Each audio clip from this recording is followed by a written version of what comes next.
Dear colleagues, good evening everyone. Welcome to our today's meeting.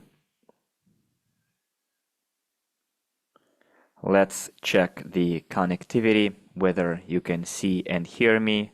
I will try to direct the microphone at me, put it closer.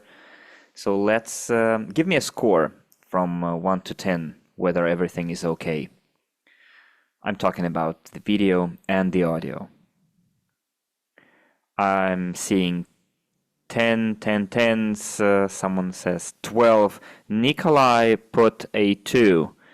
So if it's that bad, it means you have to reconnect.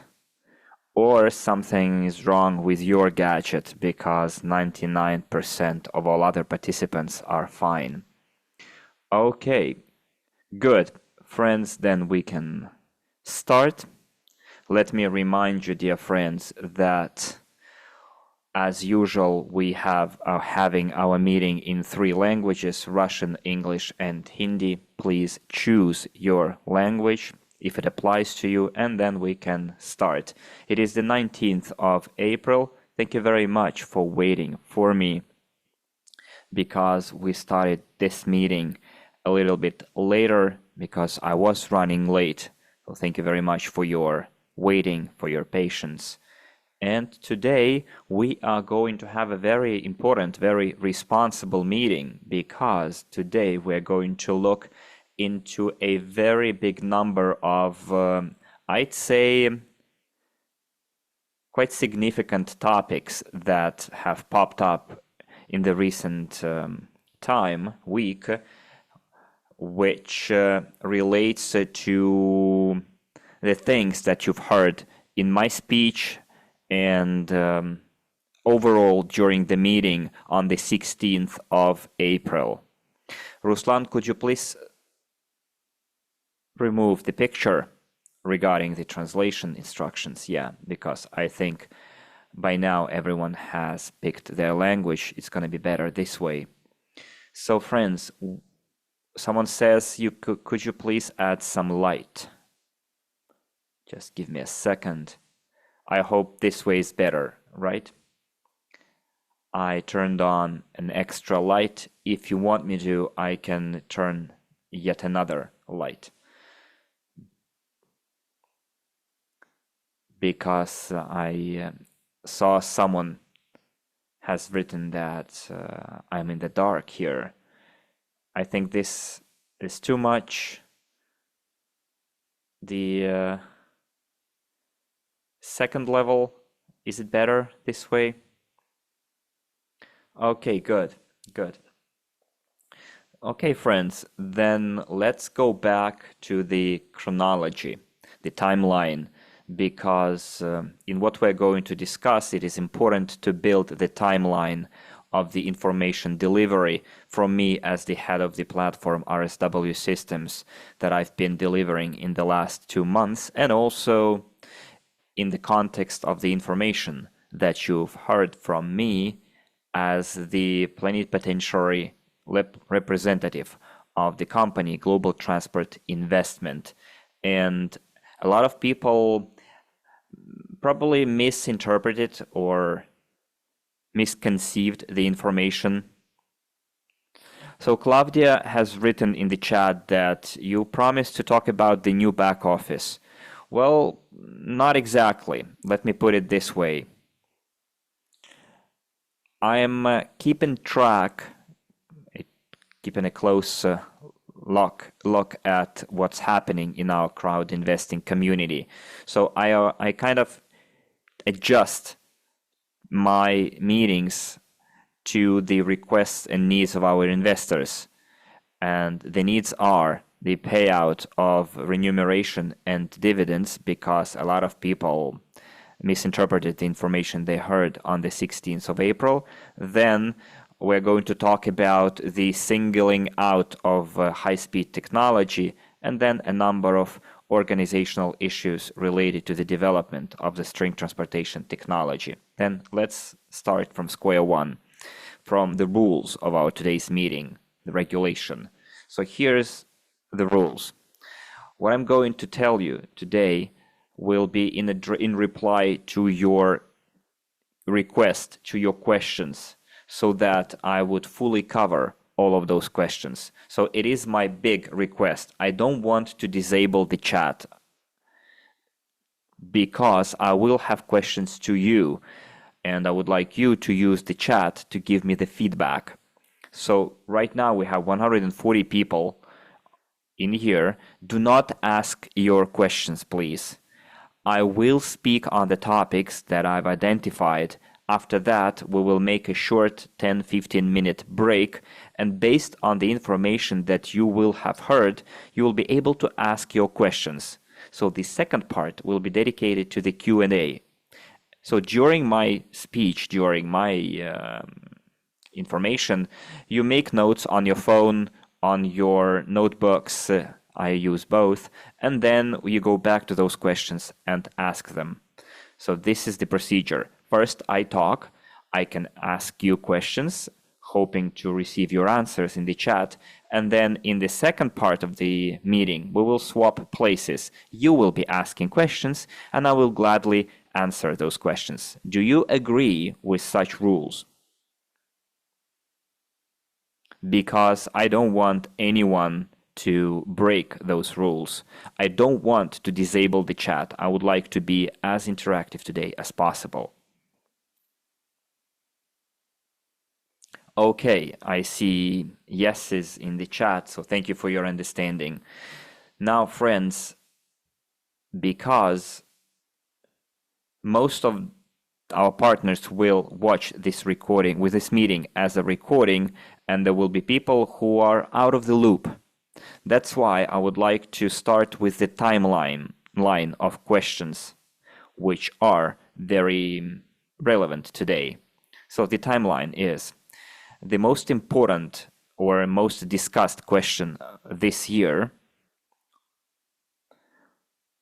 was the singling out of high-speed transportation into a separate project.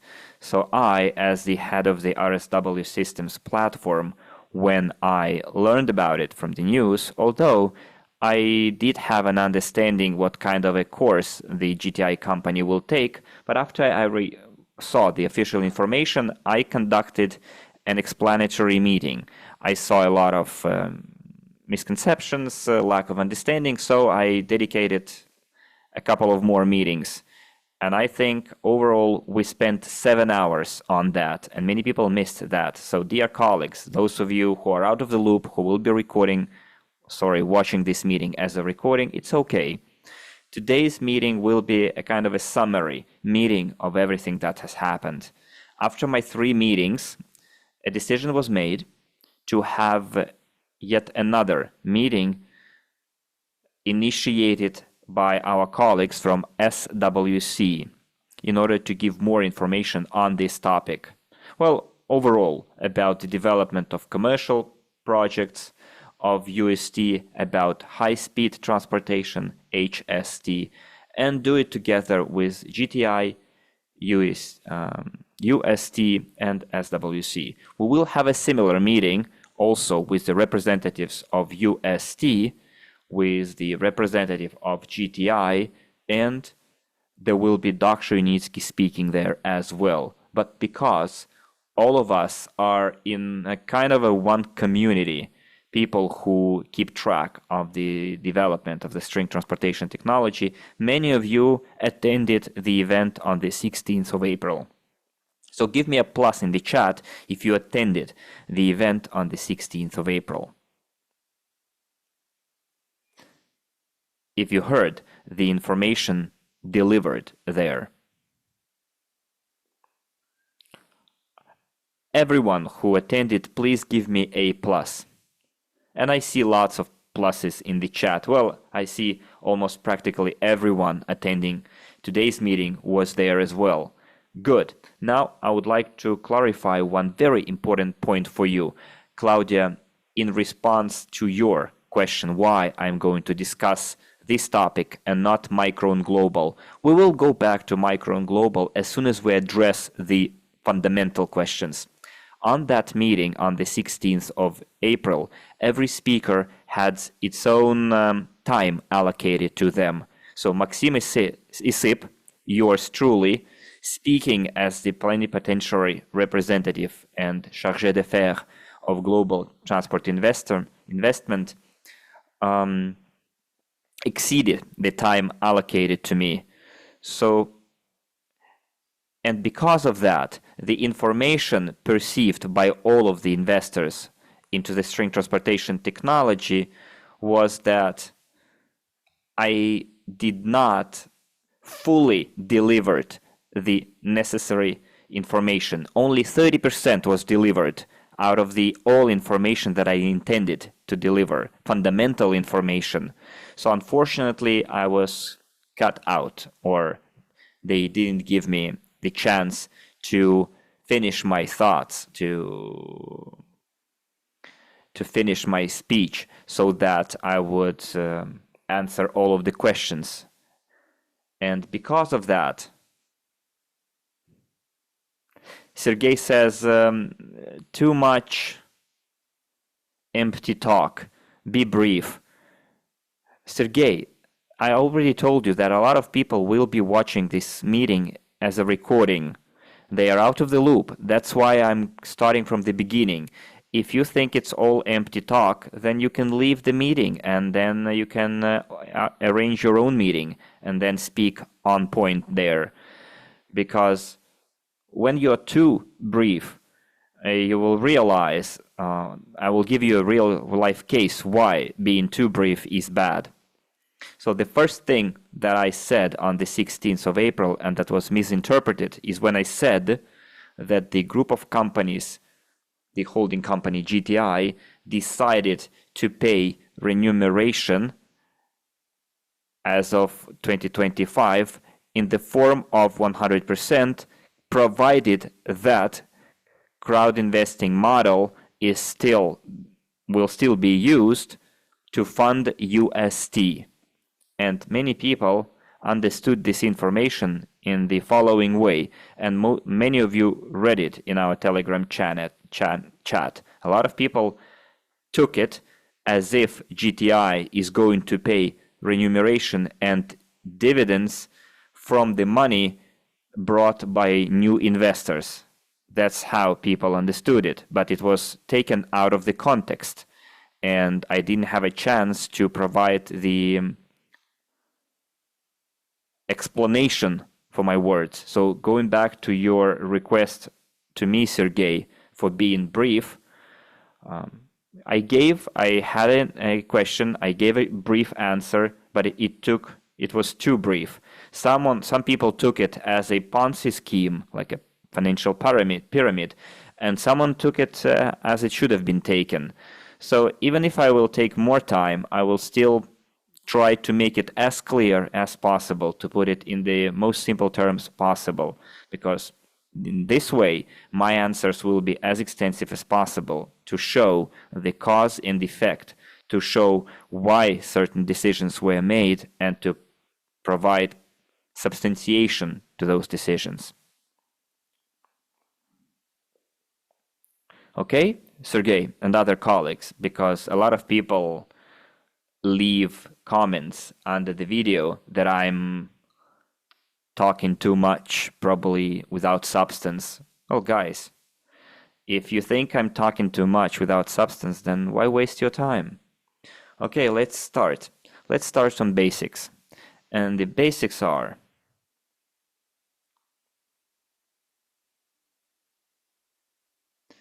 here's the fundamentals.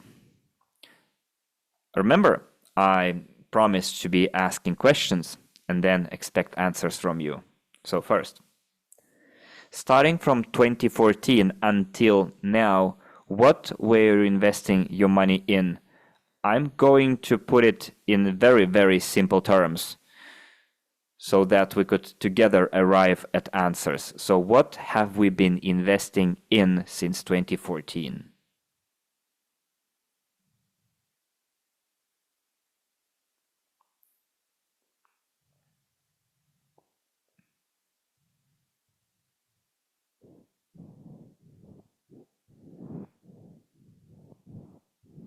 Colleagues, this is my question to you. Please answer.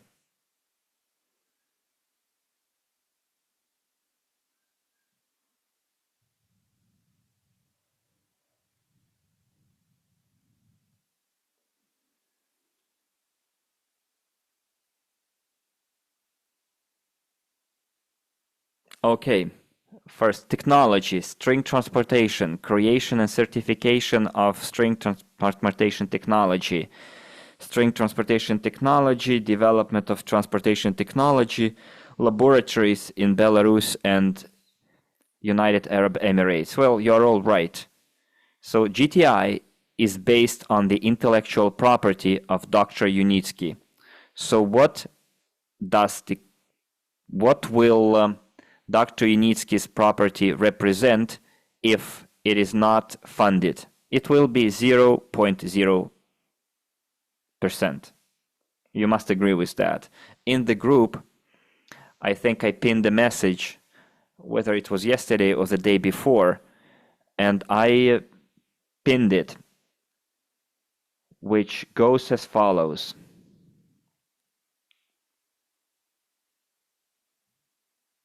The intellectual property, just give me a second, please. Intellectual property becomes implemented when it moves from an idea into actual usage and starts bringing practical commercial value, which leads to monetization and capitalization of the property itself. So the entire GTI holding company is based on the intellectual property of Dr. Unitsky, which was evaluated at a certain amount, more than $400 billion. But in order to implement it, you need certain components. First, it's money, which is used to ensure that process. And that process involves creating an engineering company, production company that will manage those assets, and a number of other legal entities. This way, investments, money, will create conditions so that this intellectual property would move from an idea to practical application. So this is the first bullet point that everyone should be clear about. The ultimate goal, in order for the intellectual property to be implemented, is to monetize it and capitalize it. It is possible only if what was created will be sold and will be in demand in the market. You must agree. I think it's a rhetorical question, so you are fully aware of that as well. Next, friends. Throughout the 11 years of the activities of the GTI holding company, it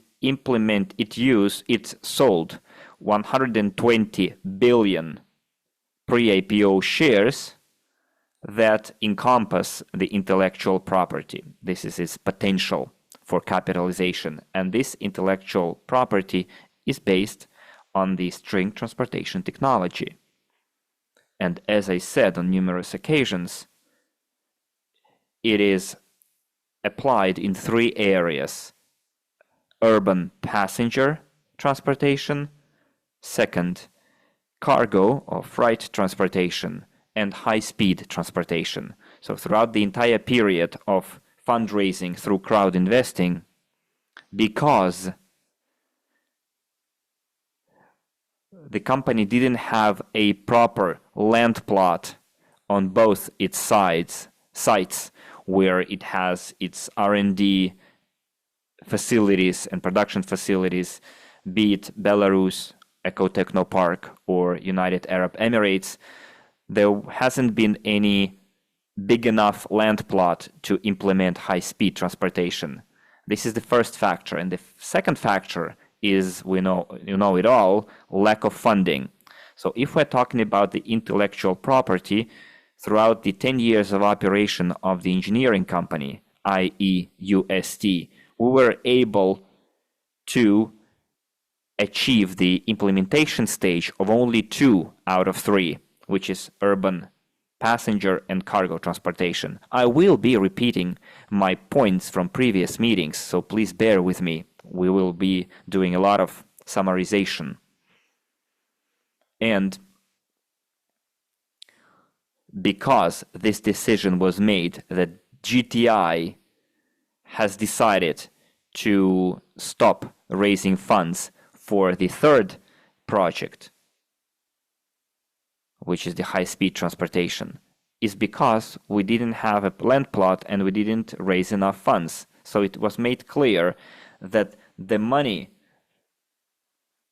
that was calculated, the amount that was calculated back then in 2013 wasn't raised.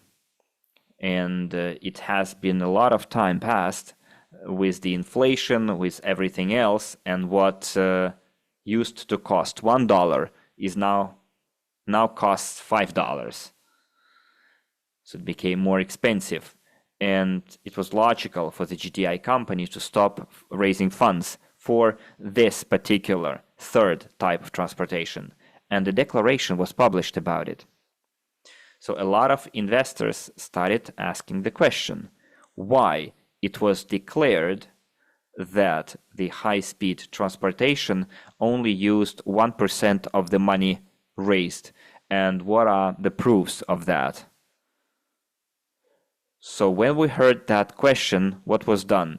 The global transport investment, who is the ultimate beneficiary for UST, requested UST a financial report for costs on expenditures on high-speed transportation throughout the 10-year period, in order to show to our investors into the string transportation technology how much money was spent on the development of everything related to high-speed transportation. So what we know from official sources, from public information, is that a prototype was created, Uniflash, that shows or showcases the potential of high-speed transport technology, which is just a very small part. And I already explained to you what a prototype is and what kind of a share it takes in the entire pool of high-speed transportation. So what I didn't have time to say on the 16th of April is this particular declaration. I didn't cover it about the cessation of raising funds for the high-speed transportation on the side of GTI. What I didn't say is that by the end of the second quarter of this year, this memorandum, this declaration about UST high-speed technology published on the GTI website, an official document will be attached. It's a financial document from the UST that will prove how much money was spent on the creation of the high-speed technology elements. This is what you didn't have time, or I didn't have time to tell you on the 16th of April. So the company does not refuse to show how much money was spent on UST. It will. This is A. B, a lot of our investors had this feeling that they are very big-time professionals in the area of intellectual property, in the area of creating innovative technologies, and they think that even if we hadn't raised enough funds, or better, we only raised 1% of funds, then we still have the right to claim that technology. And those investors started providing their own arguments, saying that Dr. Nitsky, by doing this, cheated their investors who invested into the string transportation technology by singling out of it high-speed technology. So now, addressing myself to those colleagues who think this way, a second document will be attached to the memorandum on high-speed technology, which will legally justify why this decision was made. according to which no breach of investment contract was made that we all signed. No breach of the investment memorandum was made, and it will all be legally justified, which is a very important point. Well, not the only even one. The first, there will be the financial report, and then there will be a legal opinion. Okay? So this is what will be annexed to the memorandum, and it will happen by the end of the second quarter this year. Quarter 2 ends in June 2025. So within this period, it can happen either in May or June, depending on when the legal department will handle this task, so that everyone would understand that it's not just arbitrary decision and our rights were violated. This was B. C. We did not have our shares or pre-IPO shares diluted at all. Let me remind you that GTI is owned by Unisky, which is in turn owned by Dr. Yunitsky. And Dr. Yunitsky, using option agreements, using the correct legal mechanism, handed over what was owned by Unisky to the holding.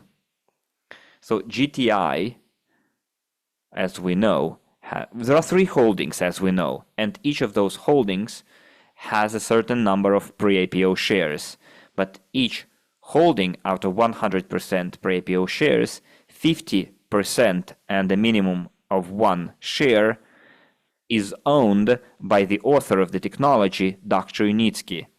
So from the first, second, and third holding, only 49.9% of shares are being sold. Out of 3 holdings, only 120 billion pre-IPO shares have been sold. I can show it rounded up for you in numbers, okay?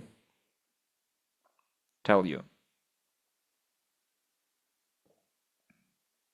So in the first holding, I'm not going to give you the exact numbers to the decimal point. I will be rounding up. In the first holding, they had 60 billion. So half of it, 49.9%, has been sold through crowd investing to us. And the rest goes to Dr. Yunitsky, his Unisky company, as the author. The second holding had 73 billion pre-IPO shares. Half of it was being sold. And the third is 147 billion. Currently, 54 billion has been sold. The balance is 20 billion in the third holding, which is being sold right now. But separately, a fourth holding was created that intended to raise funds from big investors, where Dr. Yunitsky, as the owner of the technology, was ready to attract investors on different terms for different money. But this holding right now isn't up and running. They haven't sold anything yet. They have around 100 billion pre-IPO shares. If we put together all those pre-IPO shares, we will have a total of 400 billion pre-IPO shares issued by the GTI company. So currently, all the pre-IPO shares that are in the GTI holding company is owned by this company. And the fact that high-speed transportation is separated does not affect in any way the number of shares you have. What happens is GTI company gets an extra 4% in the high-speed transportation to 1% already owned. Although, and we will see it from the financial reports, that up to 1% was funded only. I cannot give you the exact numbers right now, but we will get the numbers from the UST company and we can do our own math. What is the percentage here? But the author of the technology, Dr. Yunitsky, has not a single time throughout his 11 years of operation broke his promise ever, feeling the responsibility and being grateful to all of us for supporting his technology at early stages and at current stages. So from his own equity that he owns, the intellectual property, from his own equity, he adds extra 4%. So as a result, GTI has the 5% stake in high-speed technology. So what is the legal framework here? Currently, a separate group of companies has been created that are interrelated and that are located in the United States. So currently, we need to correctly organize the admission of GTI into that group of companies. As soon as it happens, we will get the official information. As soon as GTI will be part of that project. So this is another bullet point that I wanted to discuss. Next, friends, a very important thing. A very important thing related to the high-speed transportation complex. I mentioned it on numerous occasions why it is beneficial and profitable for all the investors who are now co-owners of the intellectual property at the current stage.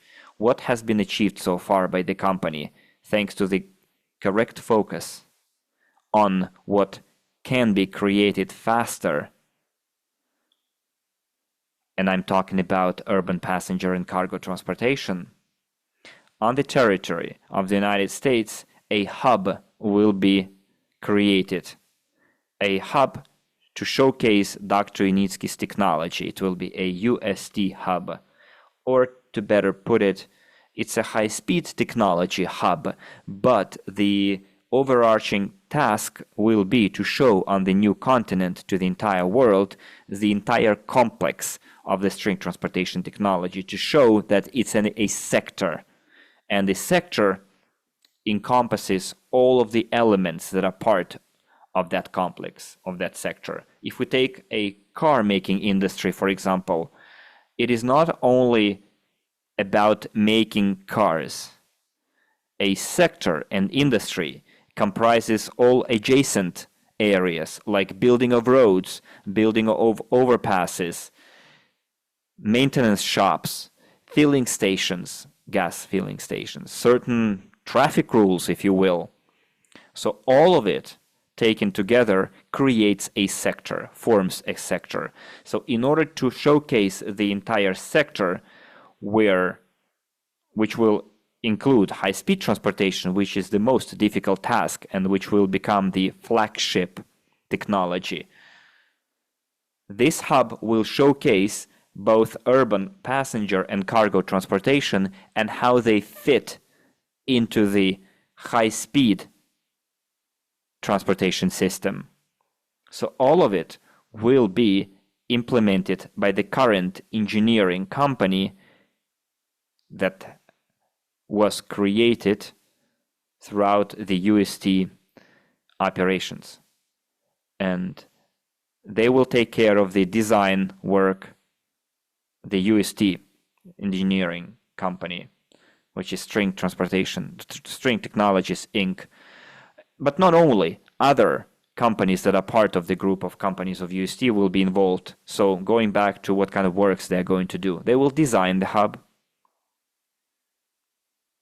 They will be performing orders for the production of rolling stock to be used there. They will be doing the technical supervision of the commissioning. This company will also receive a certain amount of royalties under the license agreement, and there are other sources of revenue which the group of companies, engineering company of UST, will be making as their profit.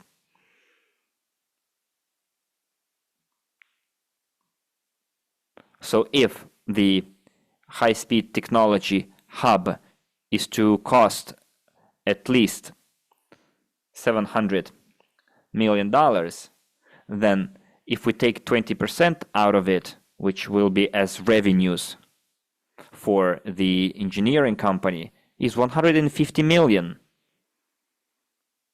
which will affect the profits of UST, of course, and we are all co-owners of the UST company. We are 100% co-owners. So while the hub is being created, the UST group of company will be making revenues. It will be a commercial project for them. It will not be a targeted project in the United States because they will not be selling tickets. They will be showcasing the entire complex, the entire sector. But all those works will be delivered, will be carried out by the existing companies that already have experience, which are all, let's call them graduates of the Unitsky's engineering school. So it's going to be a commercial project, but not a targeted project. You see, right? So the company will be receiving a order for within a commercial project that will be monetized for us, of course. So to recap what I've already said, what kind of a conclusion we can make? If GTI, the GTI company, had relied on crowd investing to fund the high-speed transportation, we would have to wait for at least 10 years or more, because the crowd investing, unfortunately, does not cover or provide enough resources or costs that will be incurred to create high-speed technology. We see how fast the time goes. We see how many different external factors appear in the outside world that affect the plans for the implementation of different projects. In order to speed up which has already been created, or expand on what has already been created, which is urban and cargo transportation, in order to capitalize what has already been created, and in order to create the new area, which is high-speed technology, GTI decided to stop raising funds for the high-speed transportation because this model did not provide enough funds. And I think as far as business goes, this is a very reasonable decision, and I hope you share it with me. Please give me some feedback if you do.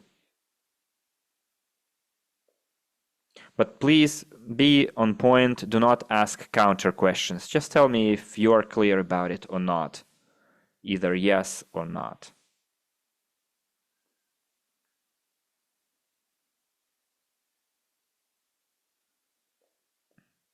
I'm reading your answers here. Correct, yes. So again, Gulnara says yes. Then Nelka says yes. Then Maya says very wise decision. Ludmila says yes, everything is clear. Alexander says yes. Olga says yes, understood.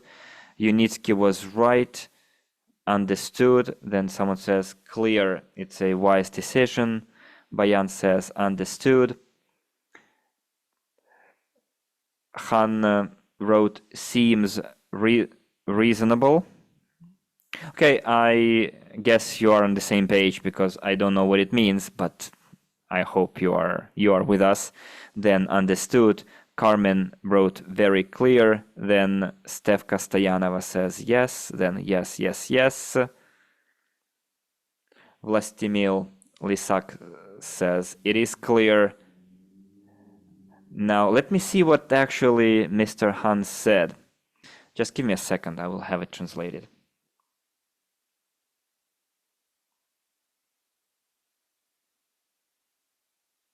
Okay, you're saying that especially after a better explanation. Okay, perfect. Good, good, thanks.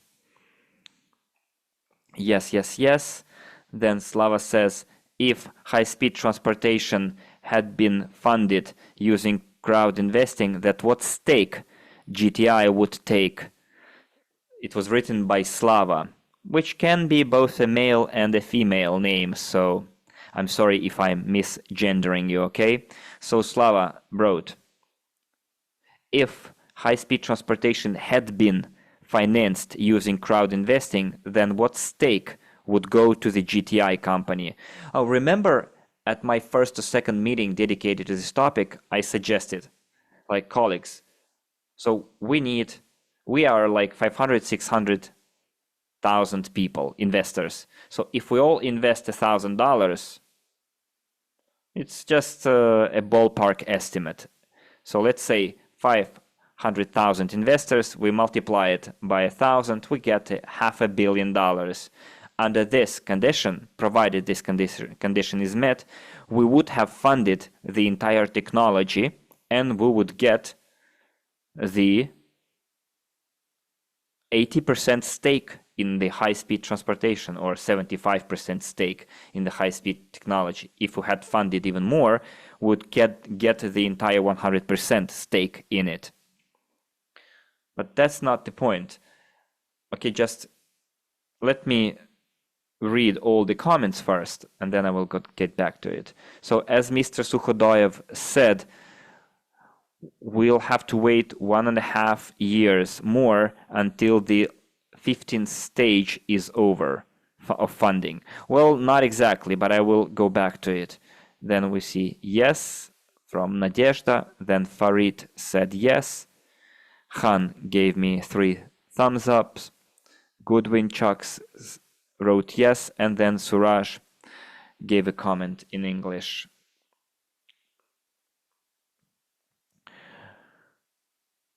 I still didn't understand all things, but I will need more time to understand and ask questions about it.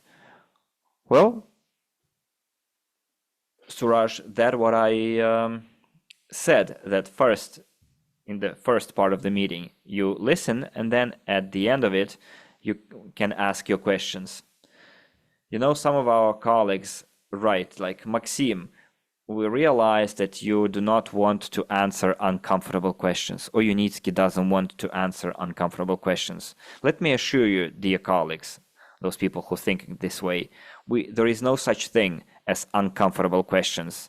Any questions related to the funding and development of UST has answers. There are no questions that the company wouldn't be able to give a reasonable, grounded question. UST company cannot answer questions related to know-how only because of the commercial secret, but everything else related to our activity taken together. There are no questions without answers. So I've always said it. I've said it from the day one when I came, first of all, as an investor into the string transportation technology. I realized that answers are there for every question. And now in our operations, I'm a person who is answering those questions. And then I see Marina says yes, and Trini wrote yes. Good, thank you very much, colleagues. Now going back to what I wanted to add to this point. We now go into the business dimension. So someone asked, what if we did fund the entire amount? So let's be objective here. Everything that relates to high-speed technology today, to a degree, like figuratively, okay, I'm going to give you an analogy, a metaphor. High-speed technology is what in 2015, 2016, urban and cargo transportation used to be. We don't know how this particular high-speed technology will go. The company doesn't yet have a land plot for it.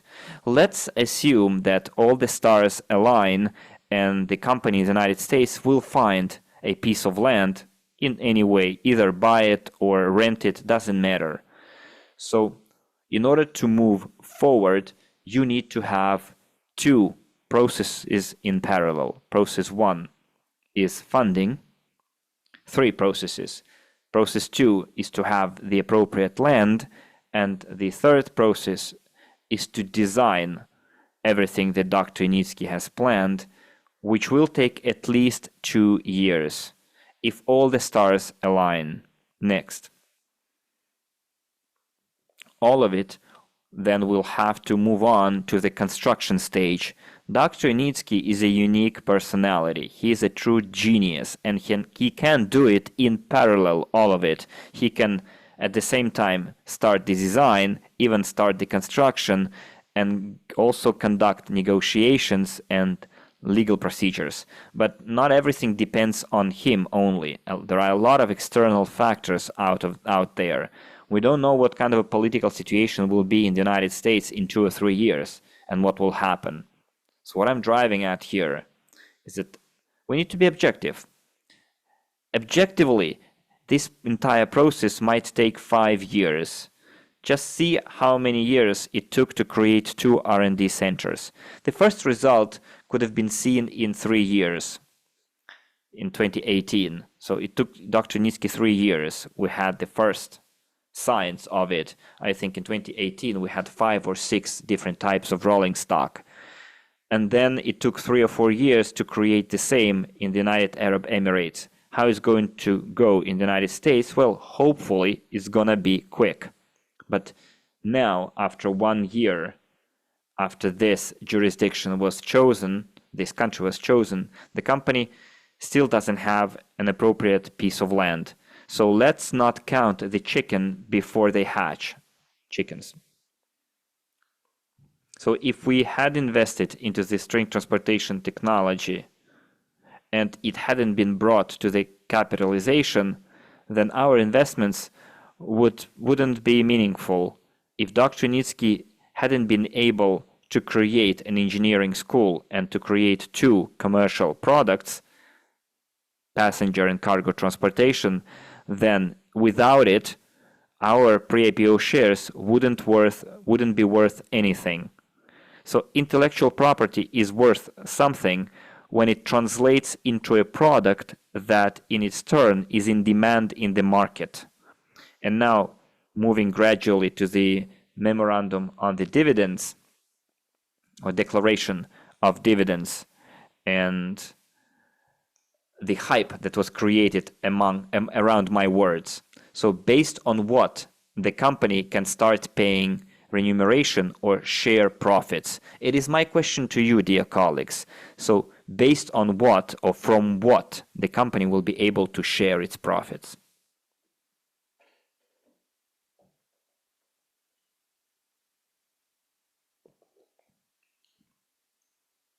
This is a question to everyone. So based on what or from what sources the company will be able to start sharing profits? Dmitry gave the answer right away. Based on the profits received. Someone says revenues, based on the profits, the design works from the projects. Well, you are now going into details, like the breakdown of the revenues. But let it put it this way. Well, your answers are correct. Yes, it will come from the revenues, from the urban and cargo transportation. In other words, when the company will start receiving orders and sell its services and products, correct? Someone says, by receiving continuous profits.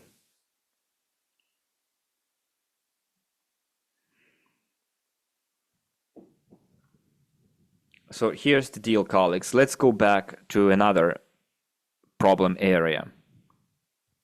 Well, by problem, I mean the way it is perceived by many people. Someone says,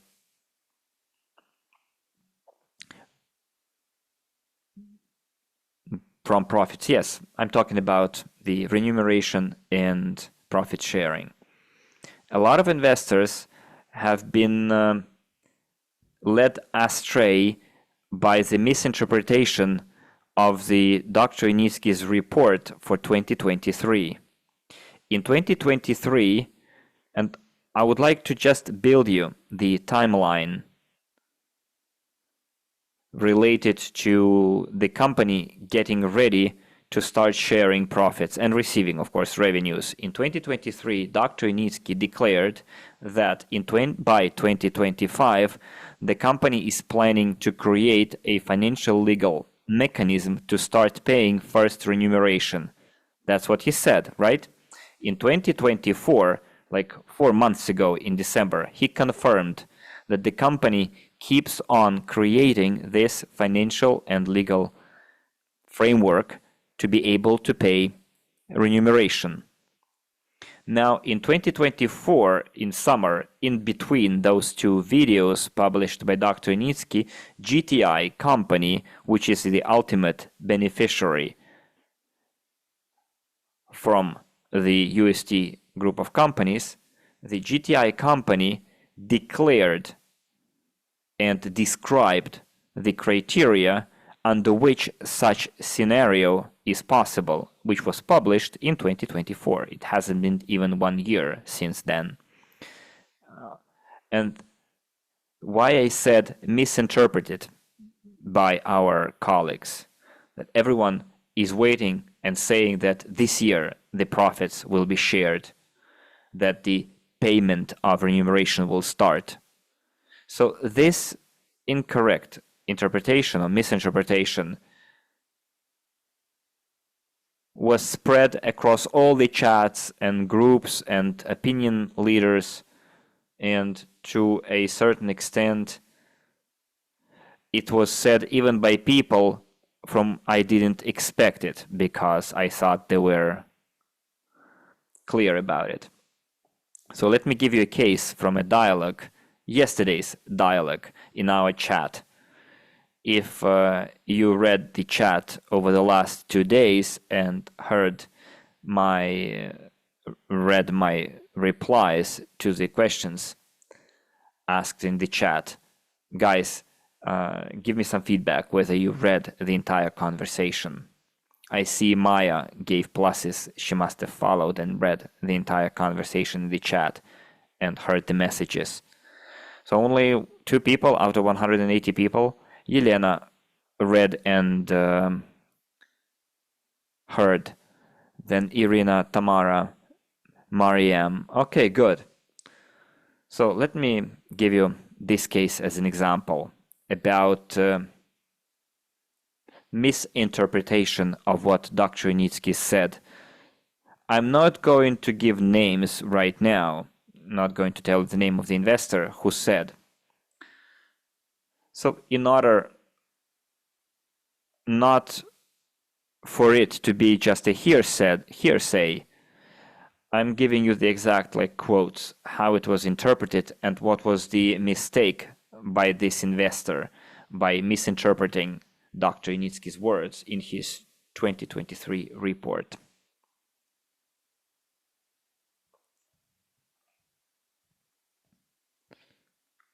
Does anyone know exactly? Or give me some bullet points of the entire conversation. Those of you who followed it. So the reason I'm asking you to do that, so that it wouldn't be coming only from me, as if I came up with it, or that I'm trying to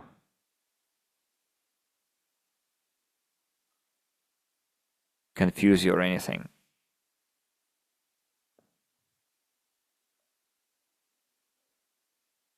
Maya says that those guys were saying that profits are coming. Dr. Initsky is not giving the entire information. Well, that's not what I mean. I'm referring to a discussion with a partner who said Initsky promised to make payments in 2025. And we're saying, no, he didn't. And he said, yes, he did. So guys, if you know what I'm talking about, you can write it in the chat. But I will give you my outline of the case. And it's not just a unique case. There are several of them. So our investor wrote this. Dr. Initsky promised that in 2025, dividends would be paid. And I'm answering that investor. Please show me the video or a document or a declaration or any other proof that Initsky promised. And she says, no, there was a video where he promised. And I told her, please share.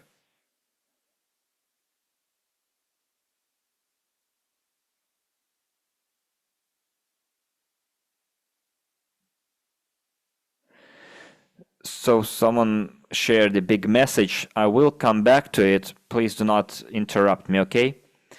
So that investor said there was a video, and I asked her, please share that video with us. And the investor said, I cannot share that video in the chat.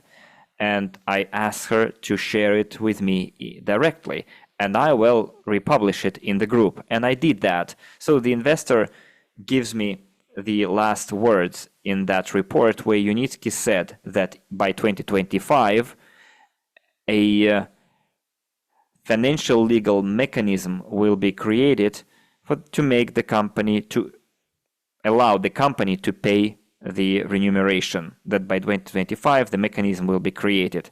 And I told her, does it mean that the company will pay?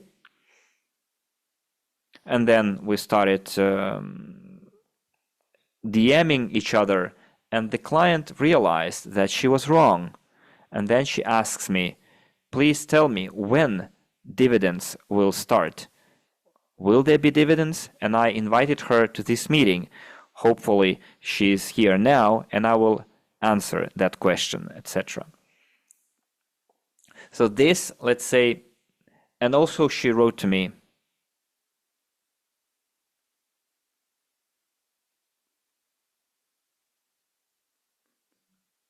Piotr also wrote a message, but I will go back to that message as well, Piotr. Don't worry. So she then said, in one chat they say one thing, in another chat they say another thing.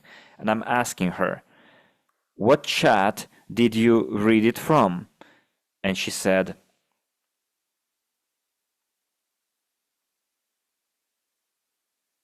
Nadira, I am going to ban you because we don't need your opinion here, disruptive opinion too. Okay. So I asked, what kind of chats did you read that information from? And she said, somewhere I don't know where. And that's how it happens.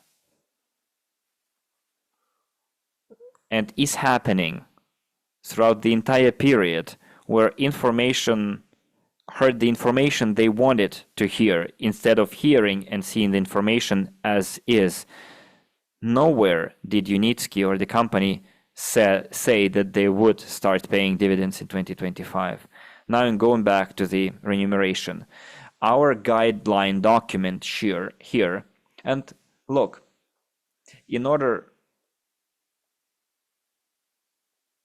for you not to tell me that I'm ignoring questions, Piotr said, Maxim, that the talks about dividends started not after Dr. Unitsky's report in 2023, but in March 2023, when the company development stages were updated. And there it says, year 2025 is the year when dividends will be paid, start being paid. And then Nadira says, did I ask an uncomfortable question? No. You're just asking disruptive questions while I'm trying to explain. And since I'm explaining it in very simple terms, many people think that I'm saying too much or not enough substance. So Piotr, going back to your comment regarding the updated stages of development. Any company, because of political, geopolitical, and other factors out there, the company experiences or influenced by those factors, but by those events. Just give me a second, please. So Nadezhda shared a screenshot with me that everyone can see. So what happened after that publication in 2023? It also says that its plans, and plans can change. In 2024, a document was updated, and the document is called the Declaration of Dividends.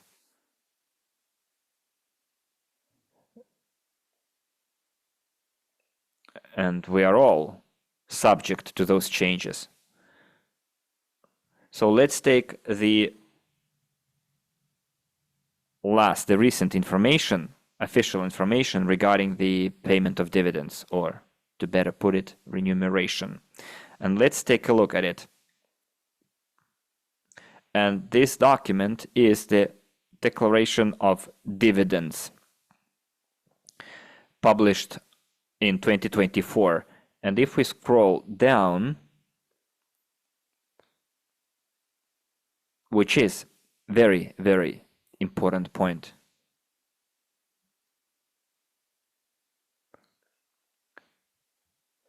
which goes profitability threshold for dividends. To start paying dividends, in parentheses, remuneration to investors.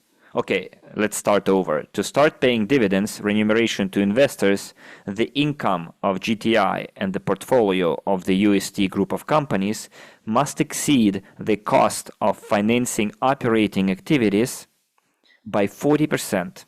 Next, if this condition is met, the bulk of the profit will be reinvested in the development of the company's portfolio, and the other part, at least 30%, will go to pay remuneration to investors. And then I emphasize it. The achievement of the required indicators is planned for 2025. So in 2024, the company, understanding that it has the potential for increased revenues from the orders they are receiving for their work, for their services, design, operations. Realizing that potential, they made a prediction that those orders will be enough to reach the profitability threshold in 2025. The year 2025 will end in December 2025. December is the last month of the year. That's when the year ends, when you can say whether the company achieved the indicators or not. And if it happens, then in 2026, the GTI company will start receiving profits from UST, and then in 2026, they will start sharing those profits if they receive them. Do we see any contradiction here? If in 2023, Dr. Initsky that said that by 2025 the company will create a financial legal mechanism. In 2024, this declaration was published that we are all reading. Then in December, Dr. Initsky said that the company is still working on the creation of this legal financial mechanism. And on the 16th of April, at the event which most of you attended, you heard from Dr. Initsky that he is ready as the biggest investor in the string transportation technology. He will be also receiving remuneration, being the co-owner of GTI. So he is ready to direct the big part of his profits to GTI to pay remuneration. That's what he said on the 16th of April. So why did he do that? In order to increase those profits by sharing part of his profits, to increase in absolute numbers. So where will those profits come from? Well, because the company is already receiving the first orders for its engineering services.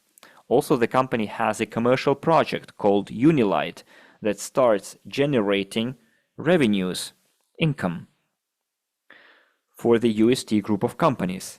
Third, during this year, Unitsky plans to start the implementation of high-speed technology hub in the United States. If this process is launched in 2025 and the first scope of works will start, then there is also a chance that the American project will also affect the financial indicators of UST and GTI in 2025, as of the end of the 2025. And now we're coming to a point that many people didn't entirely understand when I said that the profitability threshold here says 40%, and the company will be paying at least 30%. On the 16th of April, we heard that the GTI company is ready to pay 100% of the profits they will generate. But I made a caveat, provided that crowd investing will continue. Now, my question to you, how do you understand that statement?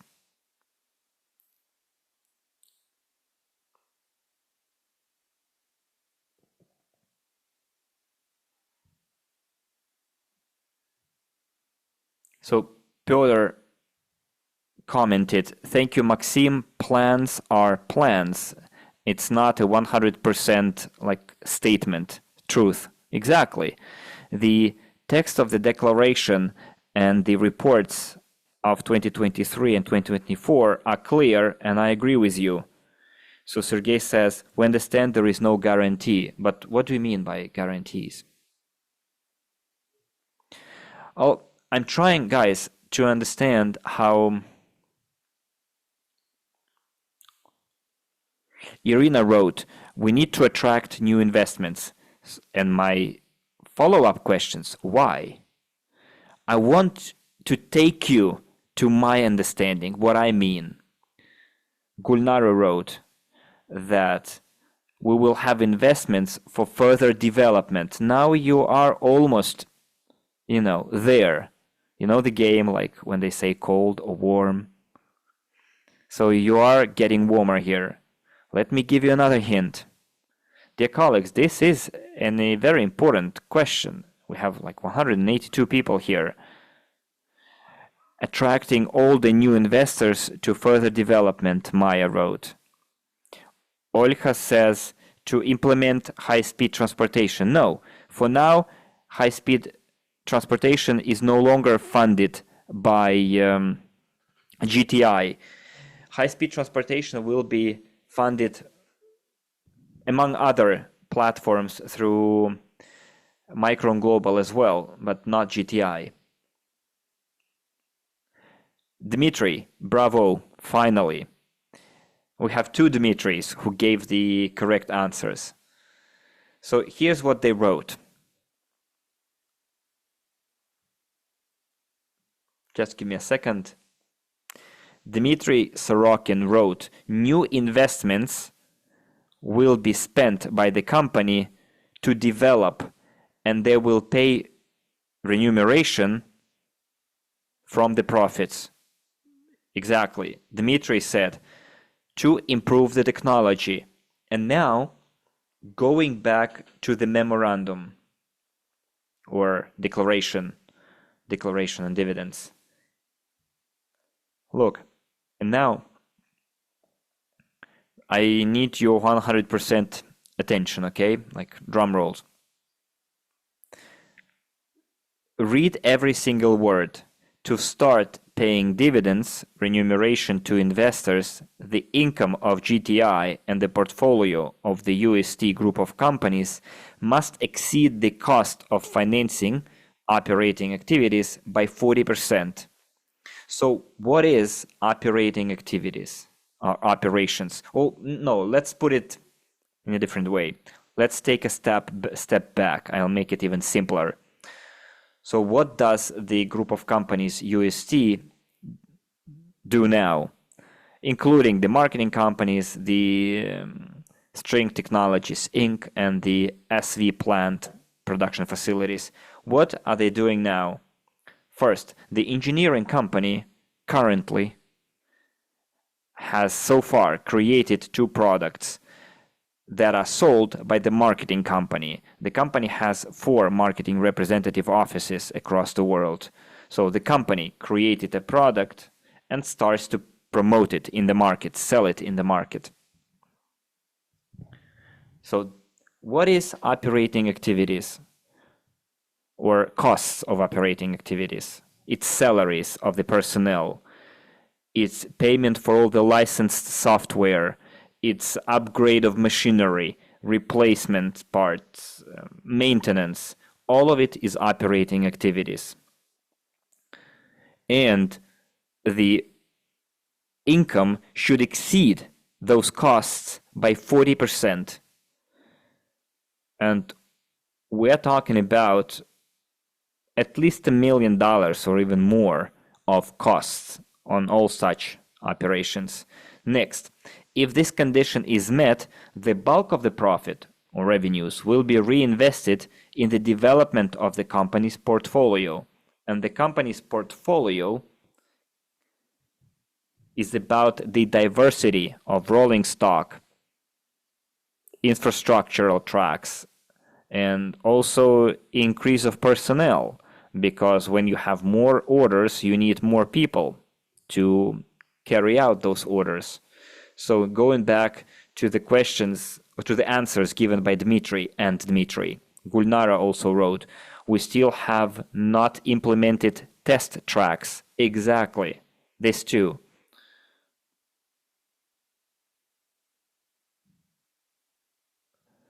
So I'm sorry for,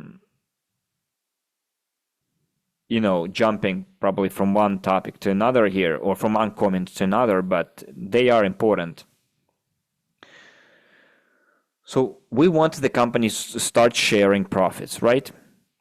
And the profits are generated by incoming orders. But at the same time, we're surprised why the company still needs to raise funds from crowd investing. But it's all very, very simple. If the company reinvests into the development of its technologies, into its engineering activities, because the company also does innovative activities and performs innovative activities as well. As Gulnara said, we still have an unfinished test track number 6. Then the second track infrastructure in the United Arab Emirates is not finished yet. And a number of other elements of track structures for rolling stocks, both in Ecotechnopark in Belarus and United Arab Emirates, are not finished, which are also part of the urban passenger and cargo transportation, which are ready for commercialization, but the company is also working on the expansion of those lines of products. For example, what will we get from the implementation of test track number 6? It will translate into the increased number of clients, because that truck structure and rolling stocks will meet the needs of other clients. For example, Uniwind is a light track structure, a light rolling stock that can have 400 meters supports. The distance between supports can be 400 meters or even a kilometer, but also we have rigid and semi-rigid track structures. And it all serves the purpose of meeting the needs of diverse clientele. And I personally, and I think you too, understand that that was a correct decision by Dr. Nitsku to single out. It's like us deciding to open a cafe, and we only, like a diner, and the only item on the menu would be a soup, or only like steaks. That's it. Would we have a lot of clients? Well, probably only those people who enjoy soups and steaks. That's it. But if we increase or diversify our menu and are able to satisfy the requests and the taste of a big number of clients, those who like ravioli, salads, for example, you might be vegan and you don't eat meat, and we will have everything to suit your needs, like Asian cuisine, national cuisine, Italian cuisine. You understand the metaphor, right? So here we're not just creating a like one electric car. We are creating an entire sector, and that sector has different track structures, different rolling stocks, and every customer has its own needs, has its own requests, and we're talking about big time infrastructural projects with their own landscapes, where there are all soils or subsoil waters, underground waters. They're all existing infrastructure that we need to fit in. I'm trying to make it as simple as possible here.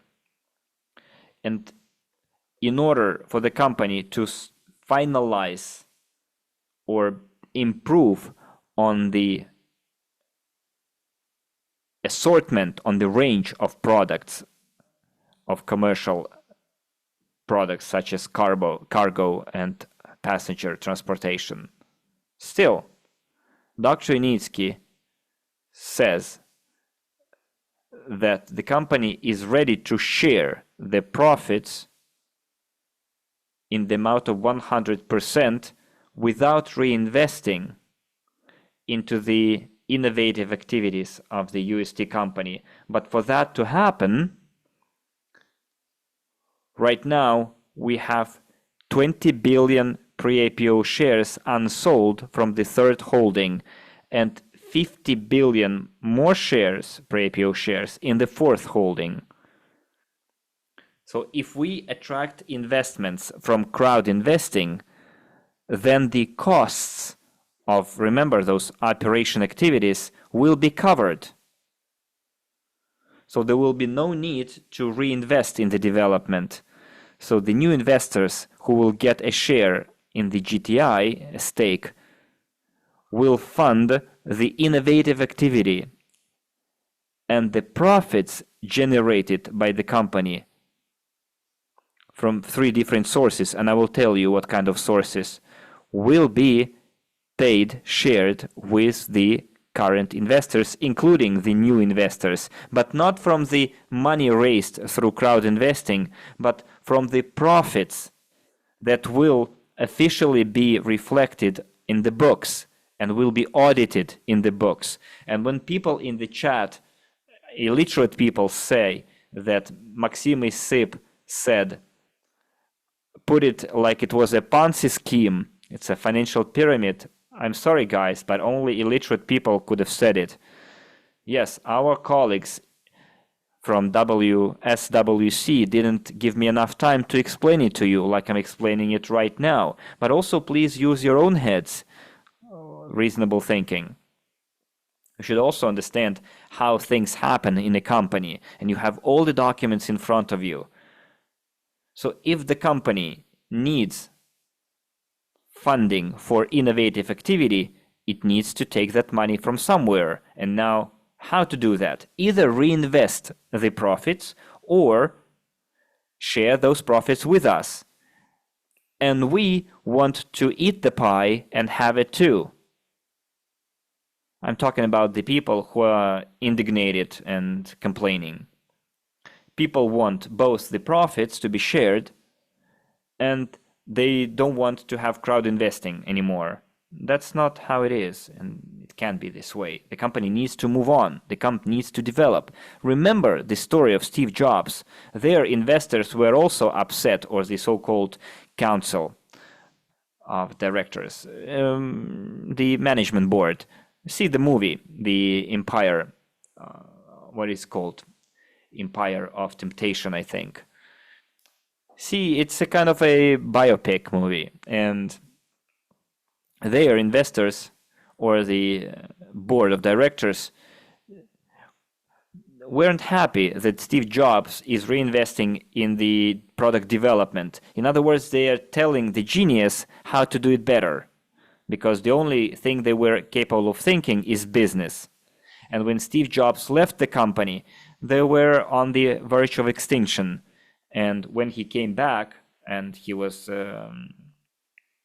accused of spending too much on R&D, because they didn't understand, like many investors don't, what involves creating a new technology and innovation. Although Steve Jobs did not really create a sector, he just took up a niche in that sector. He was the first and the best. and still is, because Apple is a front runner and is the bestseller, and they can figures to prove that. So what I'm saying that there the board of directors didn't understand it either, and when they fired Steve Jobs and they hired an ex-Coca-Cola guy to be the CEO, the company started losing money. But then Steve Jobs came back, launched a new product, expanded the line of products, and we now all know what it all came down to and the success it brought. So if you want to draw parallels here to Dr. Initsky, we see that he does not only create new rolling stock, new unibuses, but he's creating an entire sector. But in order to be ahead of everyone, ahead of all the competition, you need to continuously improve on what you already have. So every newly created rolling stock is always the first generation, and then it needs to be tested, troubleshot, and improved upon. Then you build a track infrastructure structure. You need to improve it as well, and then upgrade it. Who is going to finance that? Well, of course, the company can start to receive profits. They can reinvest those profits into the development and upgrades, but then we cannot claim any profits to be shared with us, right? So to recap, the ultimate beneficiary and the founder of the UST group of holding company, GTI, will continue raising funds to finance UST, its innovative area, by selling the unsold pool of pre-IPO shares. And there are a lot of unsold pre-IPO shares to continue fundraising through crowd investing. And now the company will also make profits from at least 3 sources. First, the orders the company is receiving right now from different clients. Second is the US project, which is going to be the biggest client. And for the UST company, it is a client. Well, probably Arabs or Hindi investors or clients will come over and place several billion-dollar projects, which is entirely possible. I'm talking about possible sources of revenues for UST. Current orders, this was A. B. The US hub, which will be a customer client for UST. Third, the existing Unilight project. So those are 3 sources of revenue for the company. And the fourth, the parent company, GTI, the ultimate beneficiary and the one that finances UST, is the fourth source of funding for the company. And sale of pre-IPO shares will allow to cover those costs of operating activities. And instead of reinvesting the profits, all of the profits will be shared with investors. And Dr. Initsky said, what can be done right now? What did he say on the 16th of April, on his birthday? He said that I can share more profits from my own pocket, being the author of the technology, because he is entitled to profits as well. But after all, he has the biggest number of pre-IPO shares, therefore his remuneration will be the biggest.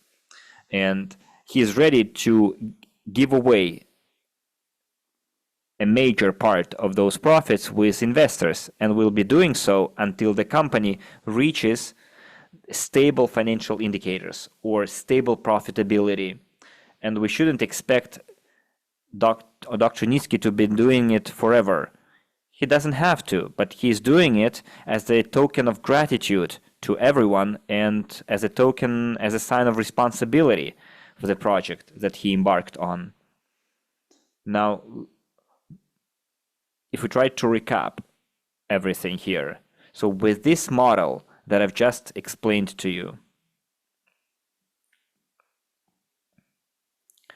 this part that I've explained, is that clear? Do you see any Ponzi scheme here?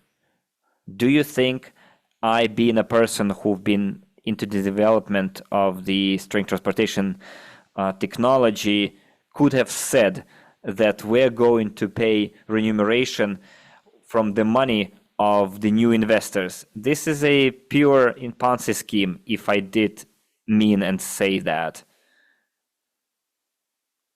We never had even an inkling of a Ponzi scheme over the 11 years of our existence. But some individuals made this kind of conclusions. And some of those individuals were top leaders or top professionals in the area, as they say. And they never saw what was meant.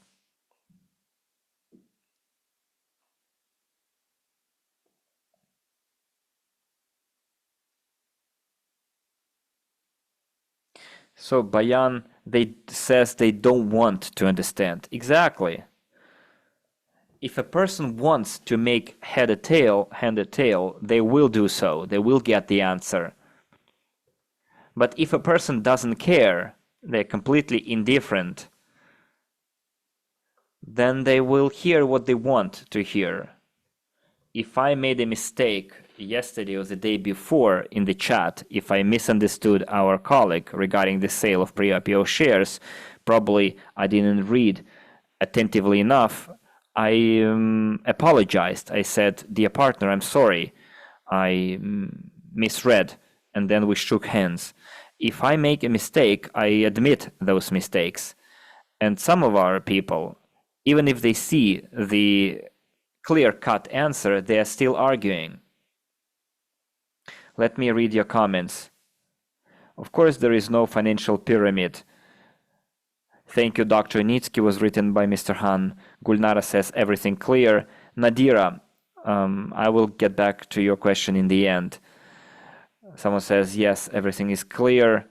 Maxim, we understand we are all partners, we are united. Written by Mr. Han. So we have 180 people here.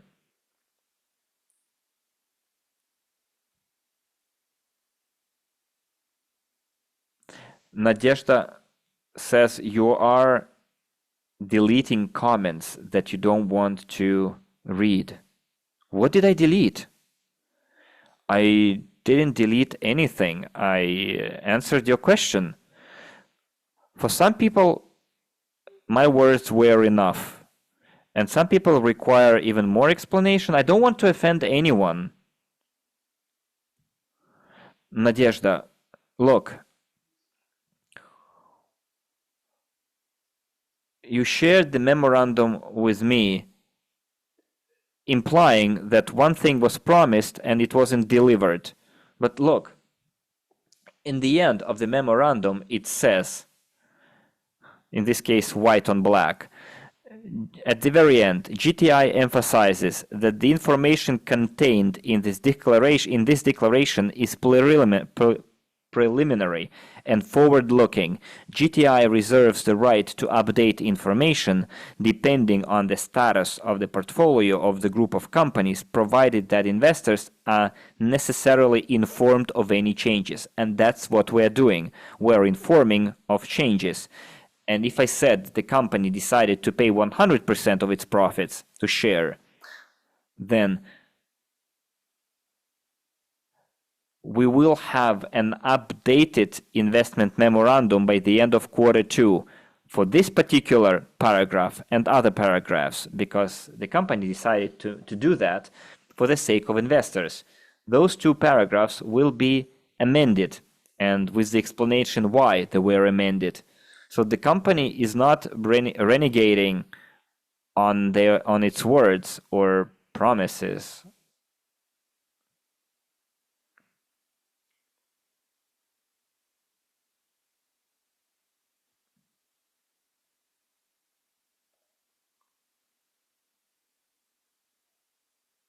So it wasn't me who was deleting. My assistant has written to me that he was deleting messages. So I'm sorry for that, because probably they were spamming. So the company is not breaking any of its obligations. Slava, I hasn't yet moved to Q&A. We still will have Q&A after the break. Just colleagues, come on. You're not 12 years old. My elder son will be 17 years old this year, and he never interrupts his father or any other adults because that's how it works. And we had an agreement in the beginning of our meeting that we will have Q&A at the end. So let's wait for that part because you are distracting me and everyone else. So the company always provides substantiation for all of its decisions and publishes relevant documents. It's been already 1 hour and a half of the meeting. So first, the declaration on dividends. That declaration of dividends will be amended by the end of the second quarter 2025 based on what was said by Dr. Initsky and what was in part said by me as the representative of GTI, but unfortunately I didn't have enough time to finish what I was going to say. So the declaration again will have amendments made to it for the betterment and it's going to improve our position, not worsen it, for our sake. Second, there is no Ponzi scheme elements here, financial pyramid elements, as seen by someone else. Crowd investing will allow, so let's say this way, the unsold number of pre-IPO shares allows us to continue selling those pre-IPO shares and thus finance the innovative R&D activities of the company. The company has two ready-to-use commercial products that it's selling right now, which will generate and is generating revenues. And now the company has embarked on a very ambitious $700 million project, out of which 150 million will come to UST as revenues. There is a current Unilight project which already generates profits. There is a big investor in the string transportation technology, Dr. Initsky himself, who declared that he will share the major part of his profits with other investors. So this is the official information we have so far, and I hope it's clear. And now I would like to make another very important comment.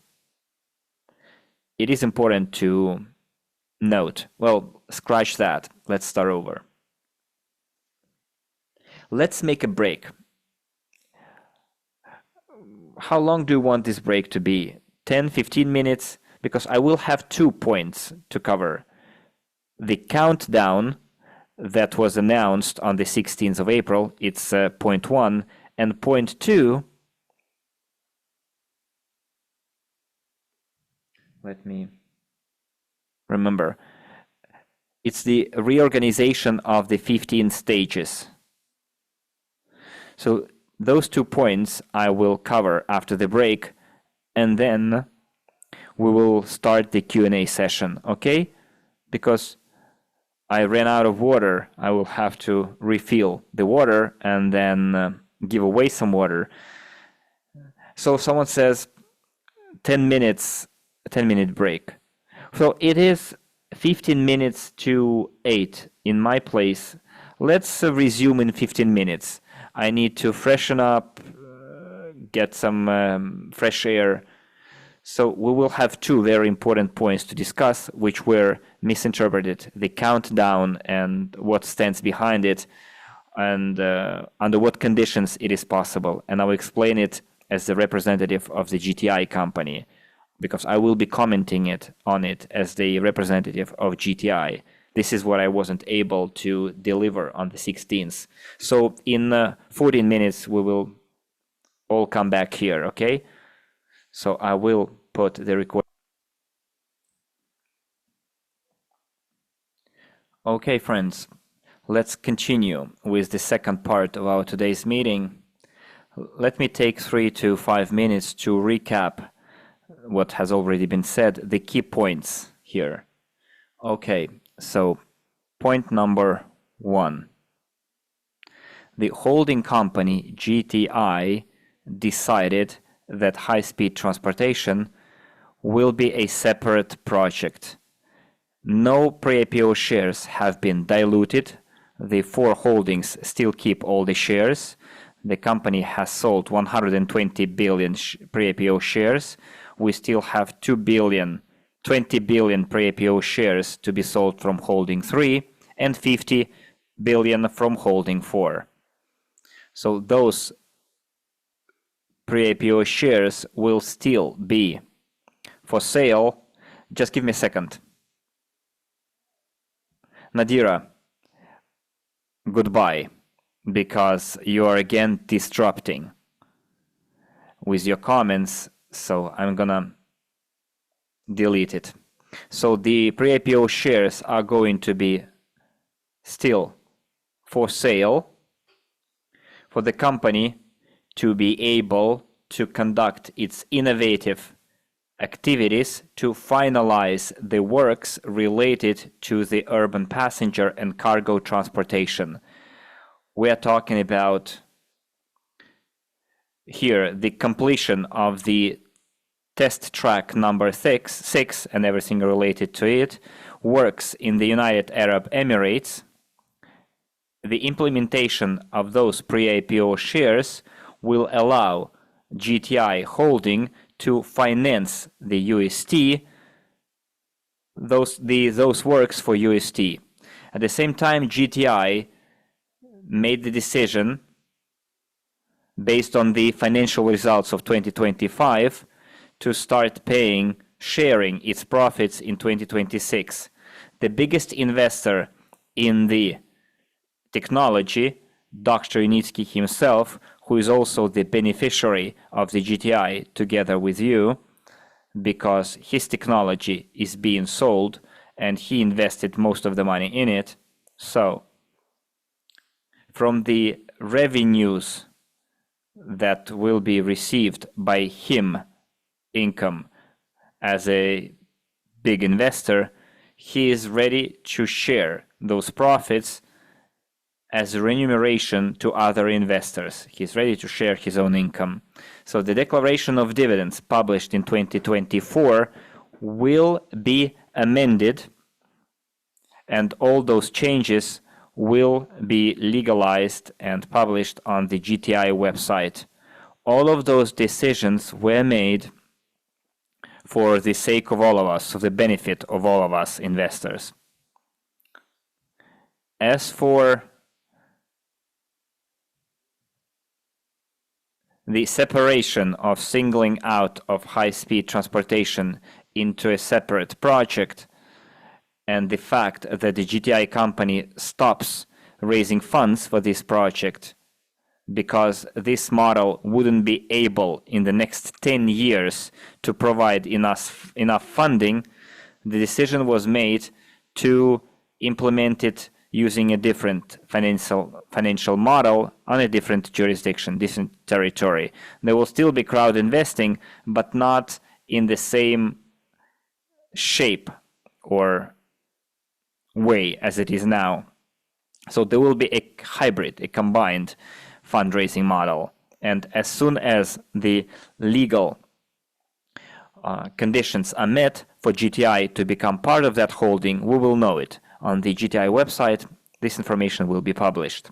Next, GTI made an official request to the group of companies UST to provide financial reports of how much money was spent on the implementation and works related to high-speed transportation, because it was declared that it was around 1%. In order to prove that information, to have some evidence of it, the UST group of companies will share that document, and that document will go as an annex to the memorandum.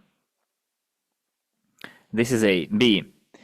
An additional legal opinion will also be provided, and explanation or clarification of the fact that this decision was legally correct. No investors' rights were violated the current GTI investors. And there will be an annex with the explanation of what string transportation intellectual property is. So this will go as the second document annexed to the memorandum. So those are the key points that we've discussed and I've recapped.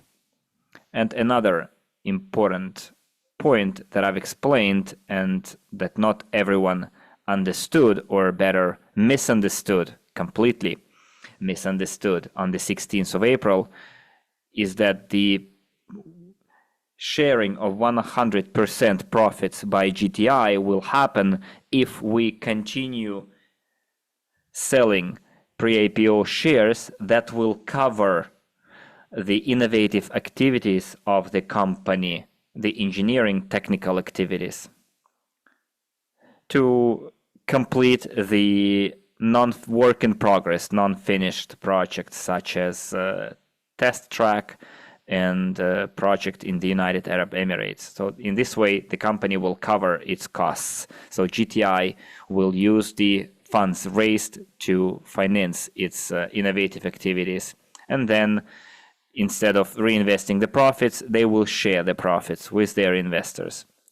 I hope that's it. I didn't miss anything and didn't make anything up. Dear colleagues, please confirm if this is everything we've covered so far in a nutshell.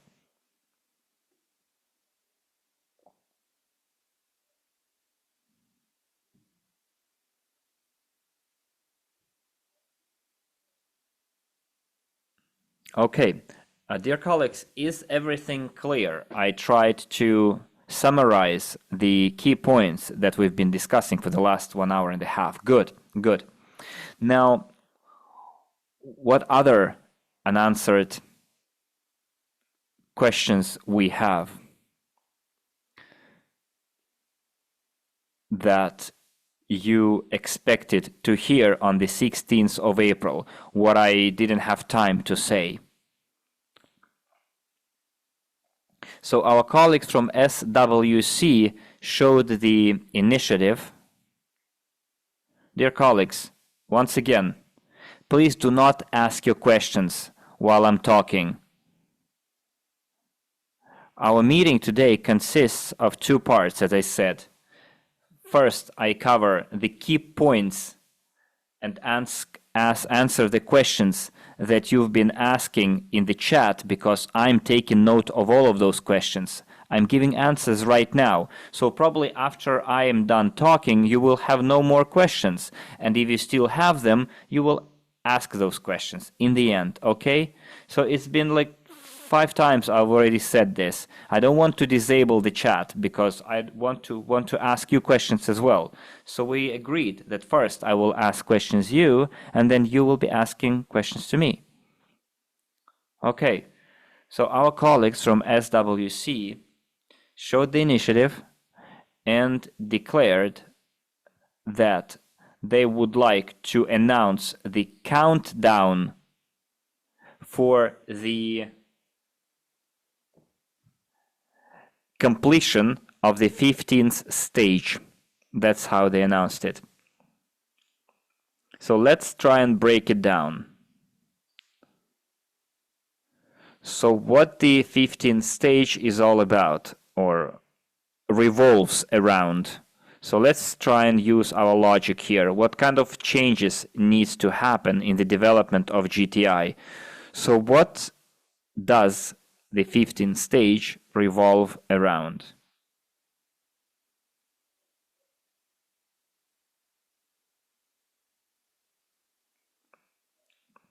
We have a very good audience retention. We had 180 people and we have 177.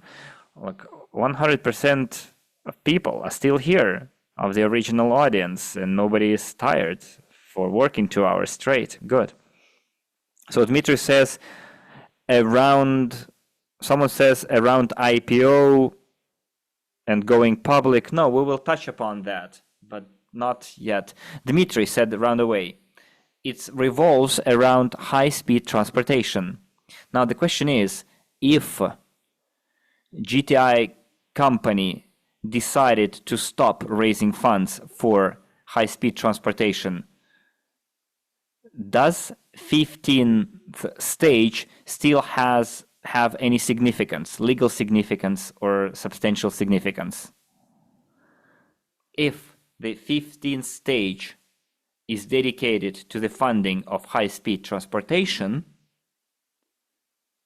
and high-speed transportation is singled out, then what's the point, right? So you are correct. No, no, no. So stage 15 loses its original meaning. So let's see what those 15 stages are.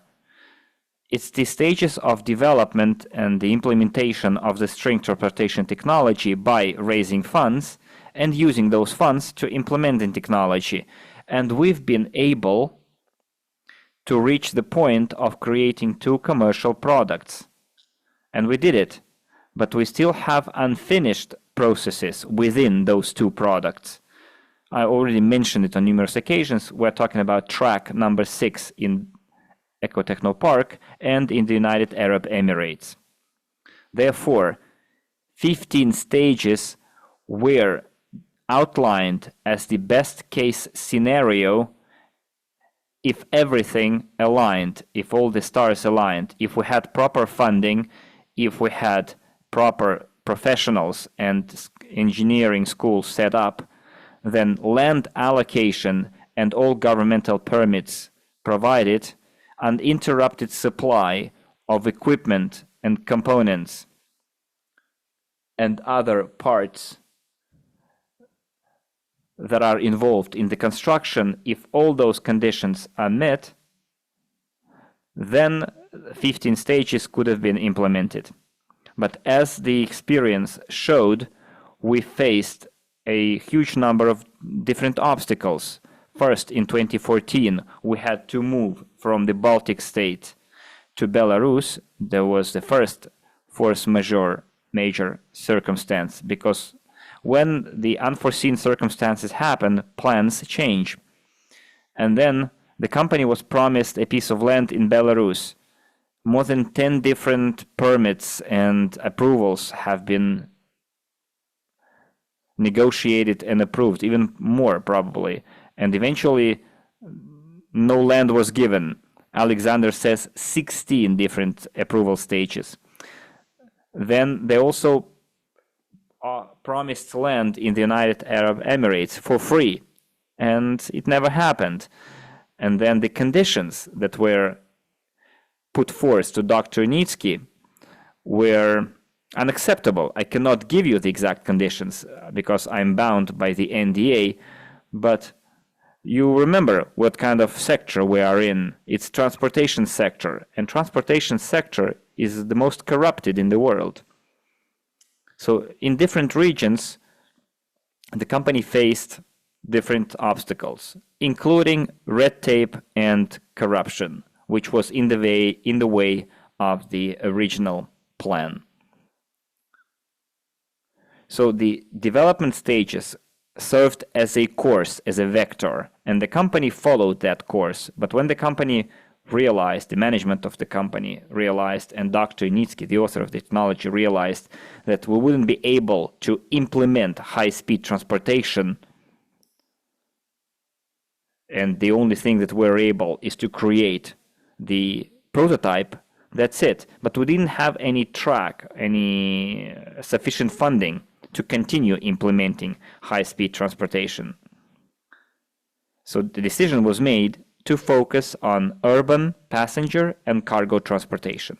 So going back to the countdown that you heard about, if we stop raising funds for high-speed transportation, then stage 15 loses any meaning, significance. Therefore, GTI company on its side needs to provide clarification and adjustment of their actions based on the context of development it is in right now.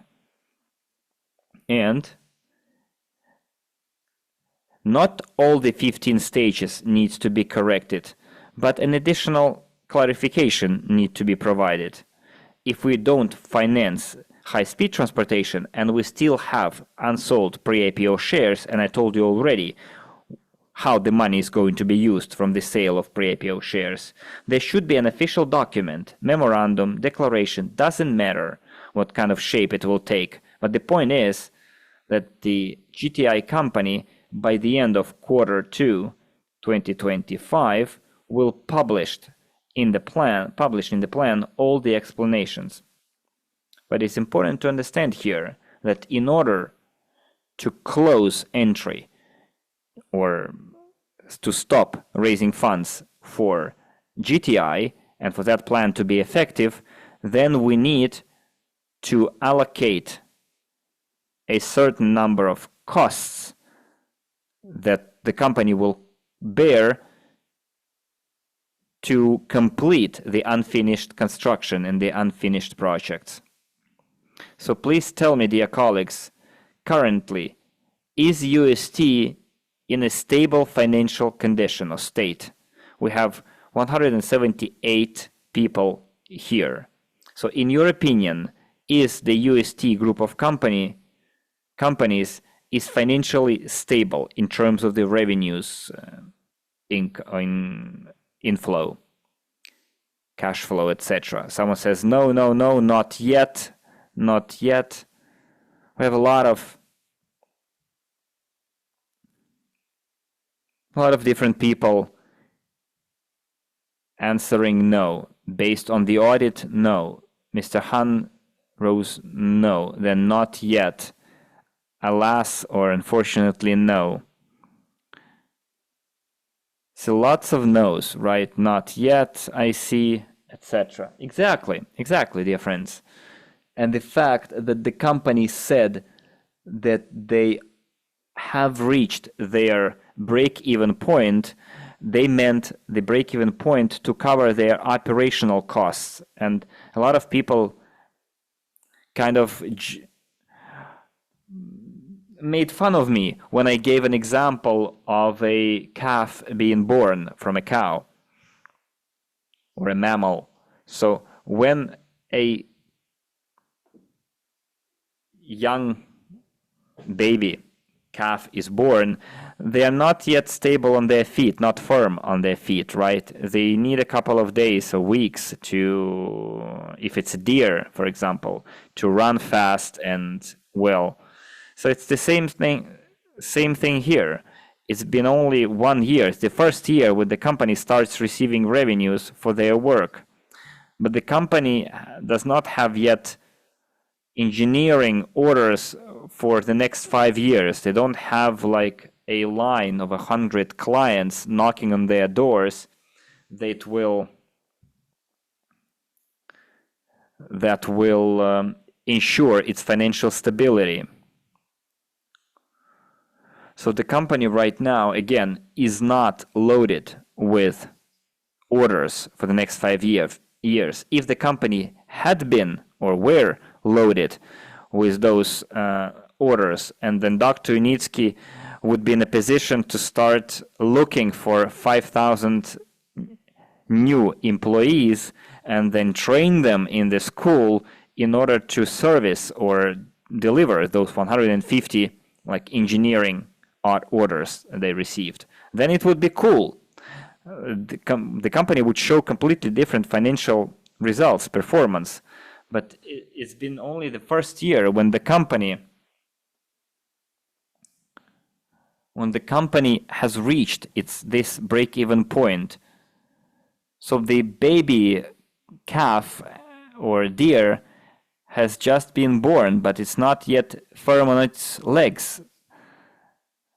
So right now is the time when the company is still in its formation period or immediately after the birth. The project was born, but it's not yet a sustainable or stable business model. That's why the crowd investing is still necessary. So in order to the countdown to be perceived correctly by all the investors, the old investors, current investors, new investors, we need to include in that to be raised amount all the risks, all the costs. I'm talking about innovative activity costs. There should be some insurance for the operational activities, because we don't know what's going to happen in 1 year. What if in 1 year, for example, a huge geopolitical crisis appears, a new war will break out in a different region? What if an economic crisis happens, which is almost happening? So a lot of different processes can happen. So this countdown should include all of the risks and eventualities, and we as investors should be interested in it. We should be interested, or we should make sure that the company would be in a position to continue its work. Yes, right now the company is more in demand, has more reputation. The Academy of Sciences of Belarus gave the accreditation to the String Technologies Inc. and allowed it to become an R&D institute. New standards are being developed. Remember Dr. Unitsky's speech at EcoFest when he said that other scientists were saying it's not a real science, etc. Now it's the biggest R&D institute in the country and the biggest engineering school in the country, Dr. Unitsky School. So what has been initiated by the colleagues of SWC, it doesn't mean that the 15th stage is about to end or about the completion of 15 stages. It's about the amount necessary to be raised, that needs to be raised to complete the stages. And the new investors that will be coming will be owning the existing products, and also will be have a small stake in the high-speed transportation. So it is very important for us to invite investors, new investors, into the string transportation technology, because right now they will have to wait way less time until the first payday, because we heard everyone that there is a plan to start paying dividends in 2026. And now ask yourselves how attractive or profitable it is to start inviting investors into the string technology. This is the most lucrative proposal, because we are on the verge of seeing the first returns on our activities, on our investments. So it is very, very lucrative to, or it's easier to promote this technology right now. Plus, we have very good discounts to commemorate Dr. Unitsky's birthday. Very good discounts, plus 10% extra if you terminate your installment plans early. So take advantage of this promotion. Invite new people. Build your new structures for the Maxim Global, because all of the purchases made today will be migrated to the new website, the Maxim Global website, and also for you, and it will count towards your new ranks, and also it will be income for you. Very good discounts. We're going back to the discount that we had several years ago. The pool of unsold pre-IPO shares allows us to do that. It's an additional opportunity. And those of you who are active promoters, you have way more arguments to convince people to become investors. The company has its first commercial products. The company has 2 R&D centers on 2 continents. There will be a 3rd R&D center in the United States. The company right now has their first orders for the technical works. The company starts gradually generate profits. Unitsky, as the founder of the technology, is meeting the investors halfway and is ready to share the majority of his profits aren't those arguments enough for the investor to make a positive decision to join the technology? Especially those who weren't aware of this investment opportunity before.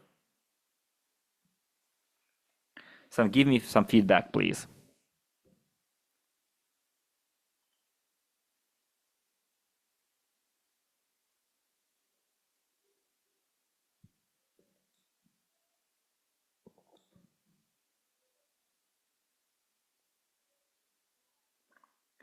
Very inspiring.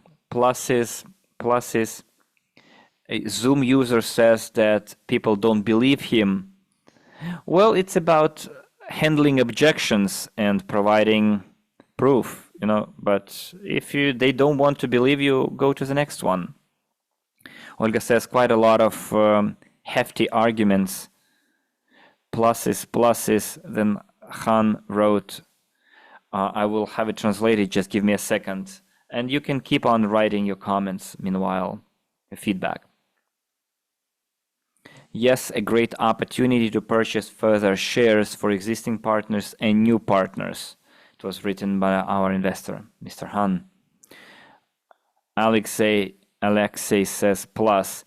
Kanat wrote, Maxim, well done.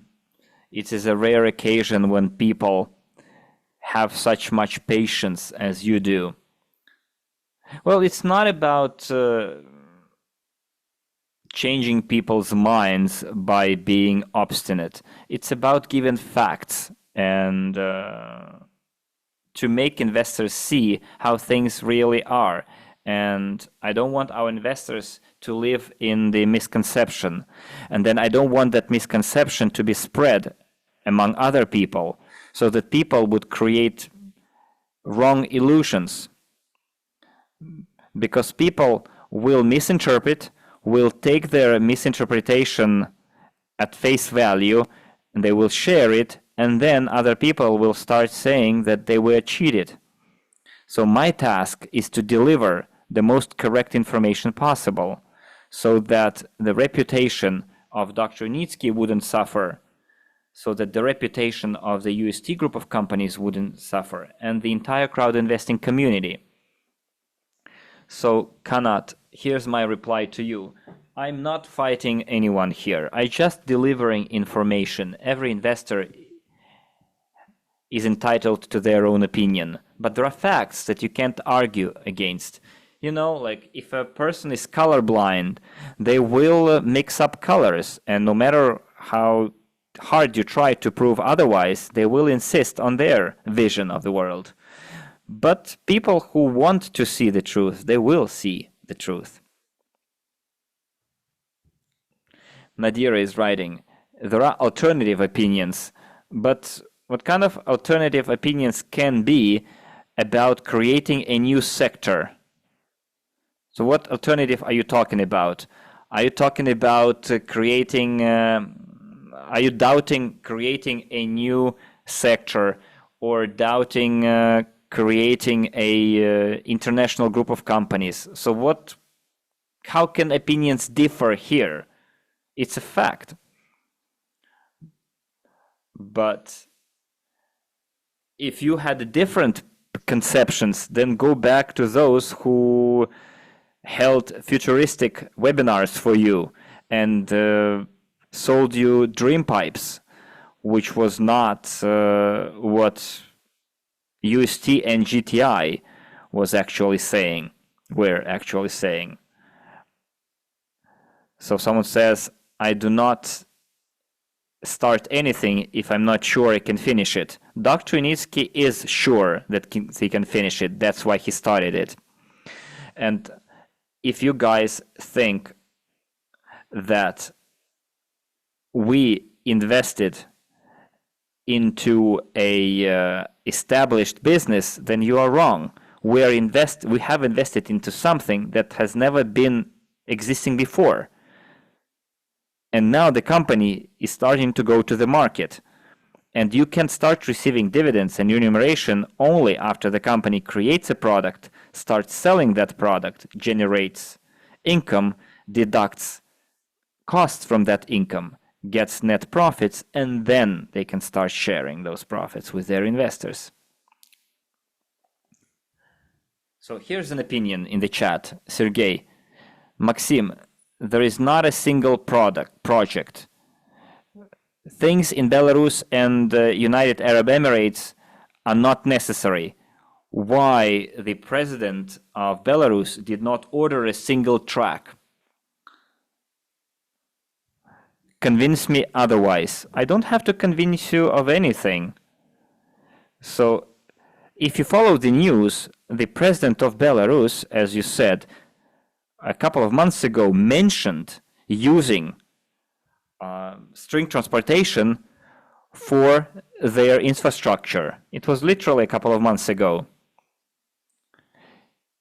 How can you order something that you don't have?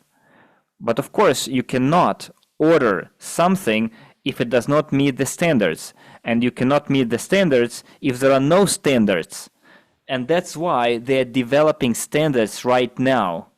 And those standards for string transportation will be applicable for other 20 countries, because Belarus is part of the group of countries that share the same standards.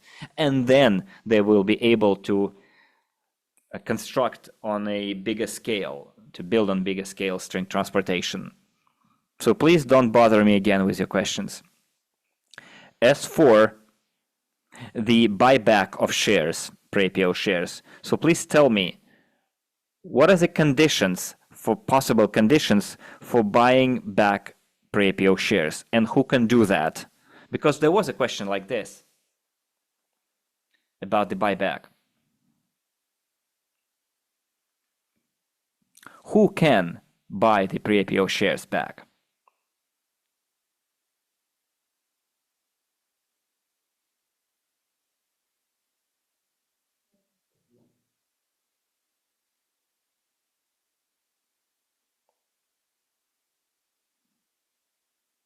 When the company will have money to buy the pre-IPO shares, only the company will be able to buy the shares back.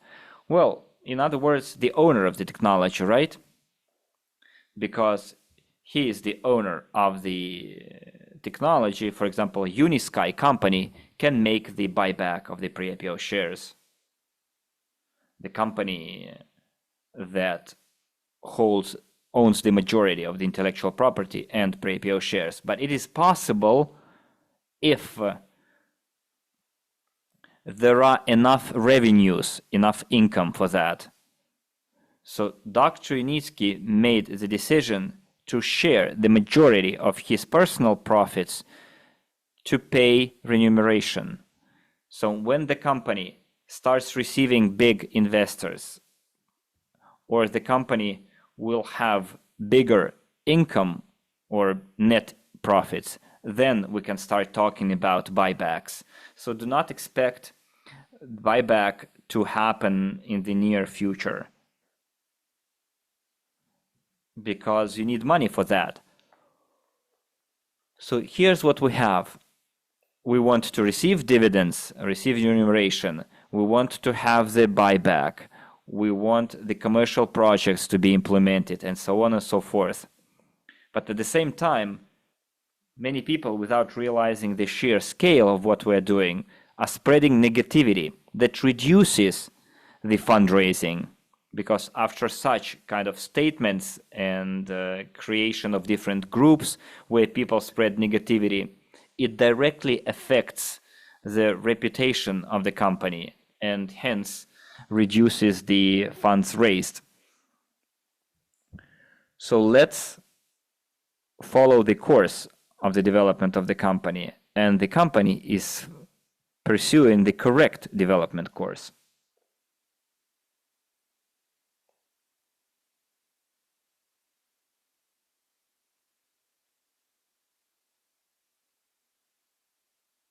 Just give me a second. So Vera wrote, I'm 72 years old.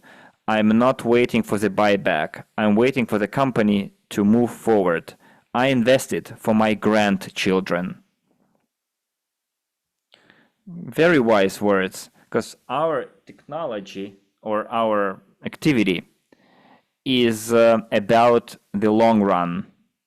Throughout our entire human history, what Dr. Initsky did, or his group of companies under his management, nobody did before. Nobody was able to create an entire sector in just 10 years. Not a single case.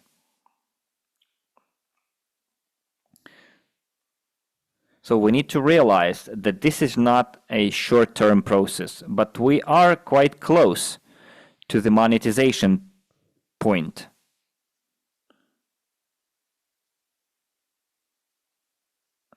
Please do not ask your questions right now, because we haven't yet started the Q&A, okay? So do not, please distract me. So we need to understand that this is the long-term process. And it is quite a short-term if we're talking about the creation of a new sector.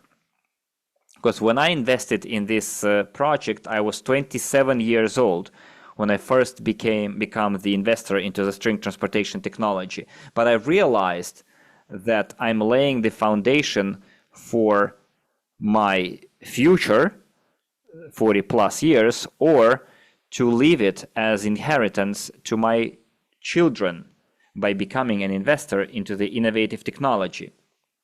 And now,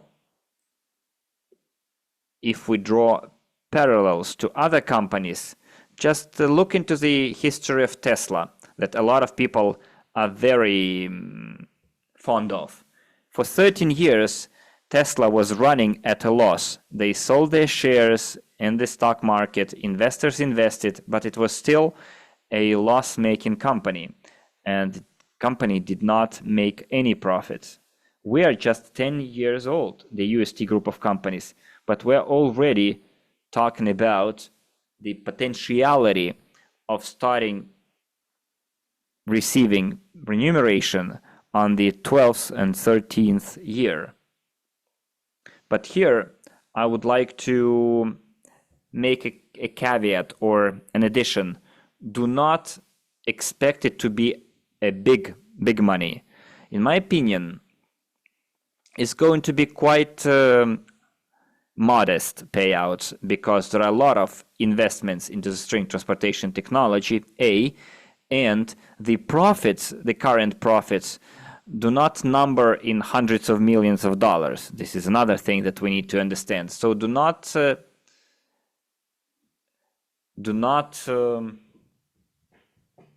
have over expectations or expect to become multimillionaires, because one of our partners is asking me when we will receive dividends, because I want to buy an apartment. So let's be realists. There won't be such payouts when investors will be able to make such purchases right away. And then someone says, why do we need pennies in this case? But you're asking the company to share its profits. So let's decide. Either we wait for the maximum capitalization and then start receiving dividends, or we receive dividends, but they will be small. And Dmitry says even a penny is good, because at least it will be an indicator that the company will start sharing its profits as soon as it receives its profits, although it doesn't have to. If you read the investment memorandum, you will see when the company has to do it, actually do it. Either remember what we read today in the Declaration of Dividends as of 2024. We still need to observe the formula. The profits should exceed the cost by 40%, and the company decides to forego even that, and in its desire to meet us investors halfway.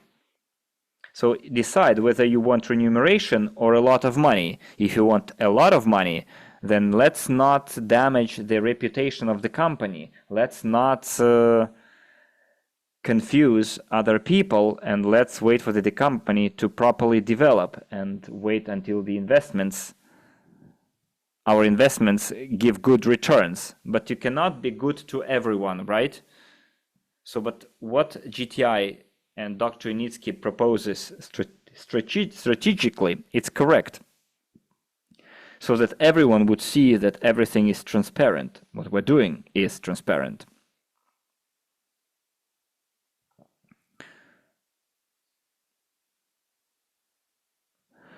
So regarding the reorganization of those 15 stages, let's recap. Friends, and the countdown. The countdown has several points. First, the updated legal document that will be published on the parent company GTI, which owns UST group of companies. There will be a document published according to which amendments and adjustments will be made to those 15 stages. And the course of its development for the next couple of years in terms of the sale of the unsold pre-IPO shares. This is A. B. The amount within the countdown will cover all potential risks related to the external factors, and the amount that the company will eventually come up with, the to be raised amount, it will be one amount for everyone, and together we will put efforts into raising that amount as soon as possible. Whether it's going to be half a year or 1 year and a half, because the head of the SWC said that it might take 1 year and a half, do not take it at face value, because it may happen in 1 year, in 1 year and a half, 3 years, 5 years, we don't know. It all depends on how active crowd investing will be. So also take it with a grain of salt as well. And the declaration will also be amended regarding this point by the end of second quarter 2025. There will be detailed description of it.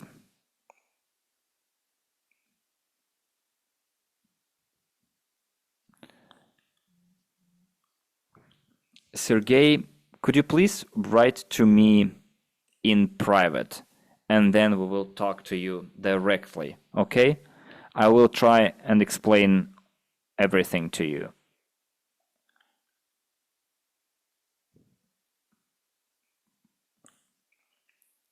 Why don't you want to talk in private?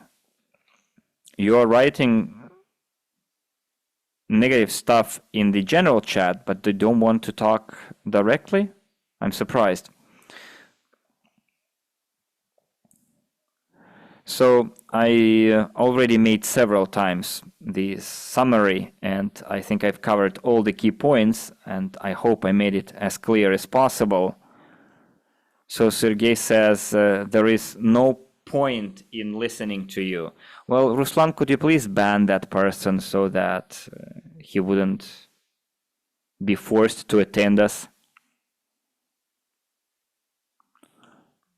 So we have Sergey saying that he's saying the same things for like 10 years straight, and you can collect money like this for hundreds of years. Drones will soon take it all. They've collected the money and now you can't ask for anything.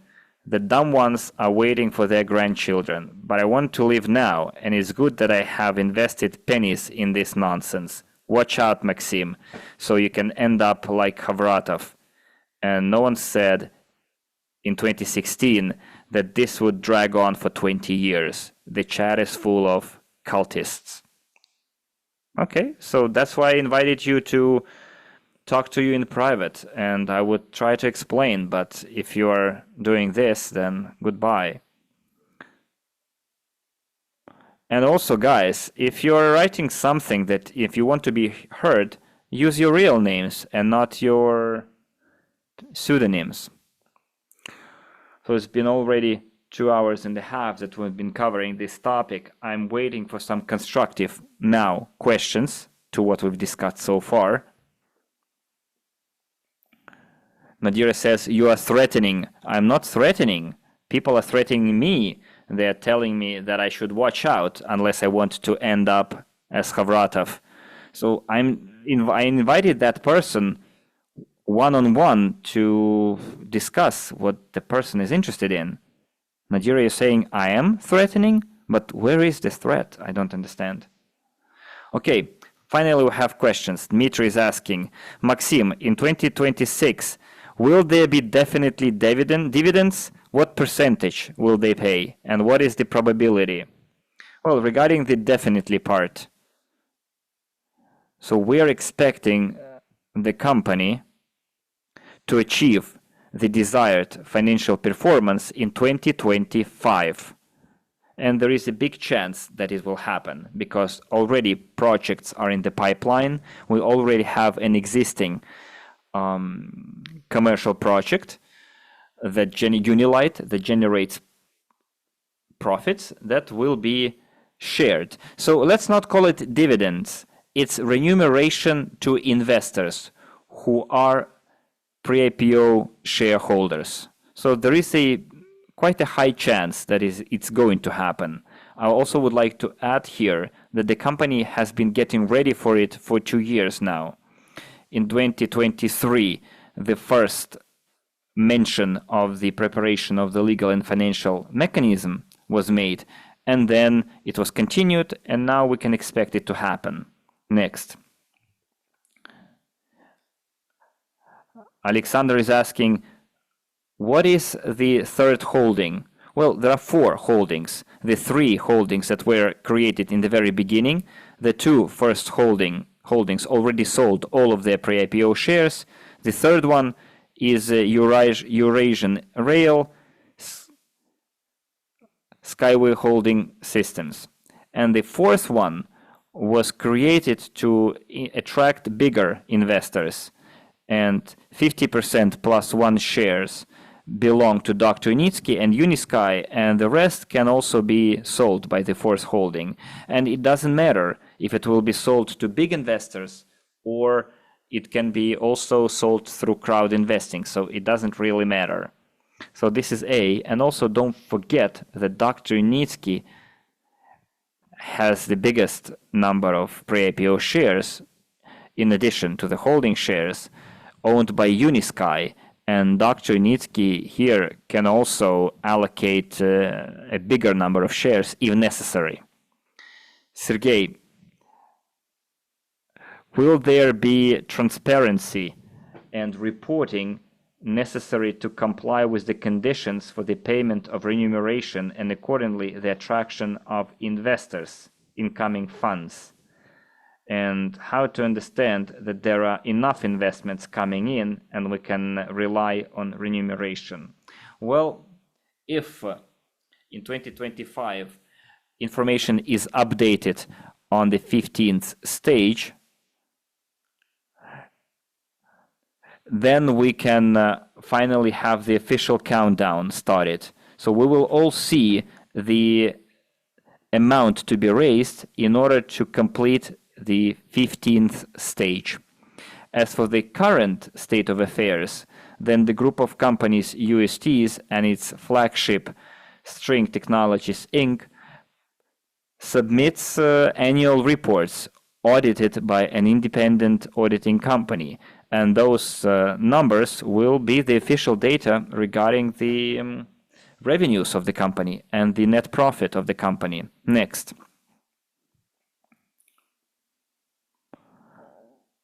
Nadezhda is asking, Maxim, where can we hear about whether they started any construction projects anywhere in addition to Unilight and Aquarel? Well, Nadezhda, we will have a meeting with the UST company represented by the head of marketing, who is aware of specific commercial projects. Well, that person is in charge of commercial projects, Mr. Petrov. Then we'll have also Mr. Zaretsky, who is in charge of the Middle East and Asian regions, participates in most of the negotiations. At that meeting we will, I hope, learn more details about all the existing projects. So Nadezhda, I hope that I answered your question. Well, but Nepal and other countries are mentioned in the news of UST, so probably it will give you some idea. Next. Maxim, will remuneration be paid based on the number of pre-IPO shares in the back office? Well, I don't know about the mechanism right now. Probably it will be proportionate to your number of pre-IPO shares. Probably some other platform will be used to make the payments. So the financial legal model or framework for paying remuneration is still under development. But I'm sure as soon as the company is done, they will announce it. But of course, the logic behind remuneration should be as follows. The company generates a certain net profit, and they share those net profits across all investors. And I don't know, per share, there will be a certain decimals of cent, for example. I don't know. Maxim, when will Micron Global be launched? Well, I mentioned it last time. We're waiting for the IT department to address the safety and security issues because we need to make sure that the synchronization of the data is secure and no leakage is going to happen. Nitish is asking, just give me a second. Is there a confirmed date for Micron Global official? Okay, I already answered that question. Look, colleagues, regarding the Micron Global, we were ready to launch it in December last year. Now the ball is not on our side. It's on the side of the IT team responsible for the entire database. It's the IT of the new platform. My understanding, there was a document from the company of payment in 2025, and on the 16th, Maxim, you mentioned in 2025, 30% of profit will be paid as remuneration. You know what? Google Translate didn't translate your question correctly to me. Could you please rephrase it, make it simpler, and I will try to answer your question. Nadezhda is asking, how can we participate in fundraising for high-speed transportation? Well, it will be, as I mentioned, a hybrid model. It will be available to institutional investors, venture investors, private investors from the United States, and then there will be investments raised from the entire world. So right now, the company would like to set up a mechanism that would not violate any laws, both in the United States and outside. We, as the investment platform, Micron Global, we will enter into an agreement with the American company who will have the right to sell the shares of the American company, and through our platform, investors will be coming to this project. The technical realization of it is not yet clear, but as soon as we're clear about it, we will tell you. Maxim, I heard in Kazakhstan there is a project. I would like to hear more about it. When the construction will start? Well, it is not our platform, RSW Systems or GTI is in charge of it. There is a commercial department of the UST group of companies doing it. So everything related to the implementation of commercial projects is published exclusively by the UST, and also they report on their results and intermediate negotiations and the results of their work. They publish it on their website because it is their responsibility. I know, yes, there are projects there. I don't know what stage they're at, but we can hear it from Mr. Petrov, when we have a joint meeting with them. Khalid is asking, Will payment be in USD? Yes, of course, it's going to be USD. Next, Maxim, doesn't it mean that our shares, pre-IPO shares, will not become shares because we still have the fourth holding? Well, the fourth holding has nothing to do with the IPO. Look, GTI can launch its IPO. Let's go back to the document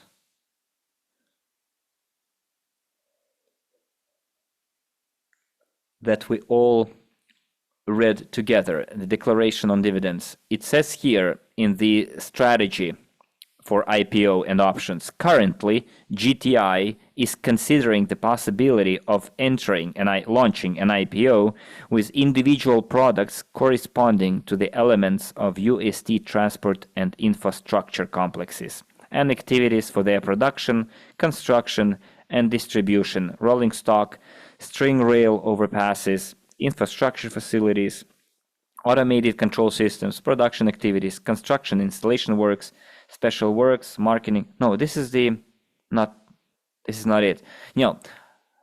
About IPO, this is the paragraph. GTI does not abandon plans to enter an IPO while sensibly assessing the risks and possibilities of carrying out this procedure in the near future. The decision on the format and timing of the IPO will be made based on the achievement of certain performance indicators by GTI-funded companies. The necessary conditions for an IPO are: first, colleagues, just please read with me, several completed commercial projects in the field of passenger and cargo transportation using UST technology.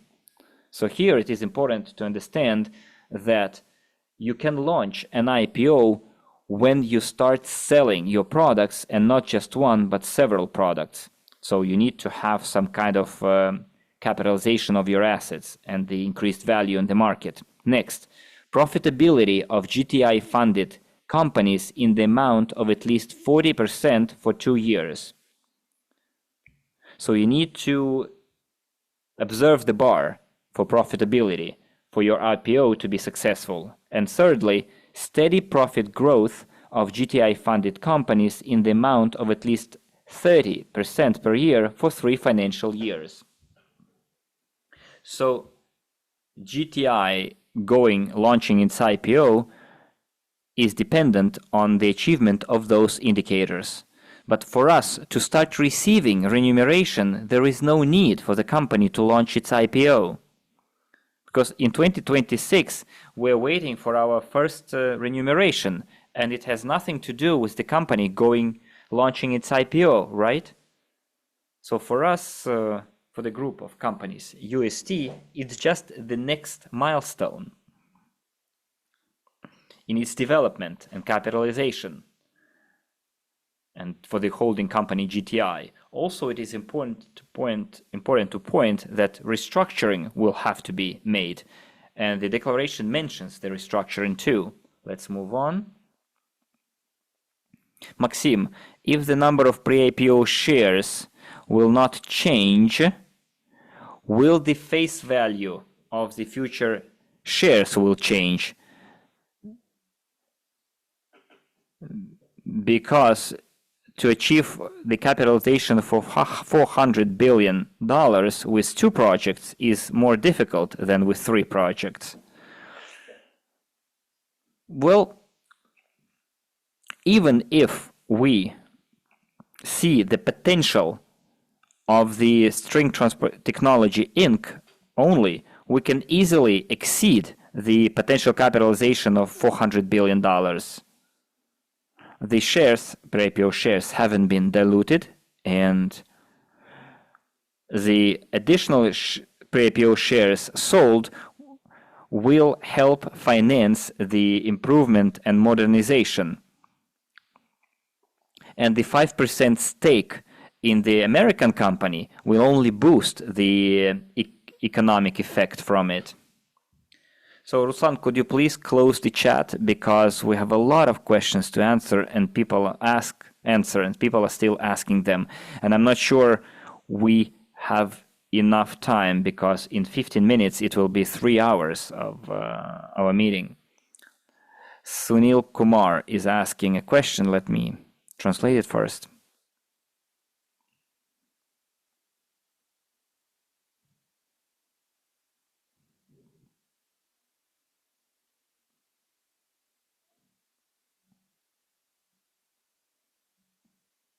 Sir, my friend bought $1,200 worth of shares in 2021. Now, currently, he's pressuring me to sell his shares worth $1,200 because he don't want to wait anymore.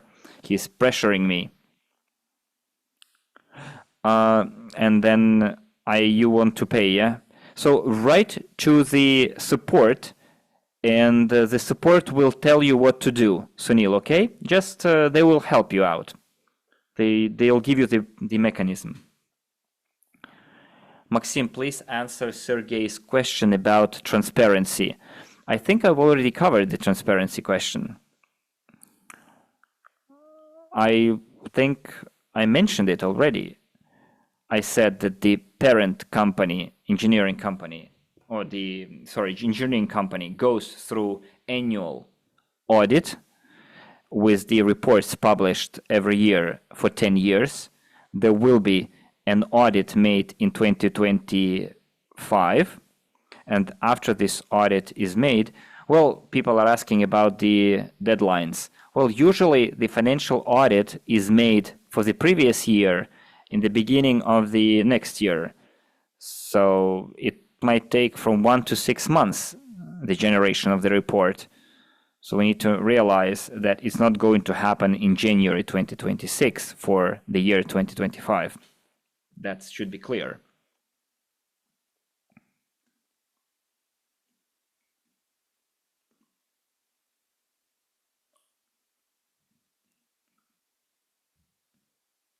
Han is asking,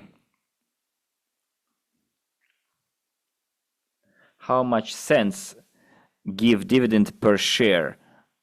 Well, if I understand what you mean, then we'll have to wait for the financial report to know how many profits will be shared, and hence how much will be paid per share. If the company makes $1 million, then 1 million will be spread or divided across all investors. If more, then more. Leo, I didn't hear when online meeting will be held. And what about the memorandum of GTI? It says that the company can go to the exchange with separate elements of the technology. Well, remember I wrote in the memorandum, declaration on dividends, that the GTI company can go to the market with separate elements of the technology, such as passenger and cargo transportation using UST technology. And elements of the technology are track structure, rolling stock, its overpasses, infrastructural objects, its automated control system, design, setup and commissioning, maintenance. There are lots of different services and assets owned by the company, which will allow that company to eventually launch its IPO. Alexander says, I have no team, but starting from 2016, I purchased more than 500,000 pre-IPO shares. I made this proposal to many of my friends and colleagues, but they don't want to believe me. So what I need to do to build my own team, because it will be easier to convince them now. So what should I do? My surname is Klimichev. So how can I write to you in private so that I could have some personal questions answered? So in our Telegram channel, you have my contact nickname details, my nickname, so you can write to me. Nadira says, you're deleting uncomfortable, inconvenient questions, and you shouldn't do it because we're investors, and criticism allows you to take a different look from a different perspective. Well, thank you very much, Nadira, for your feedback. what I wanted to tell you about your feedback, about your comments. I'm not deleting uncomfortable questions. In the very beginning, I asked not to ask me questions and ask those questions now. And that's what I'm doing, right? Also, I asked not to write comments that has nothing to do with my topic right now.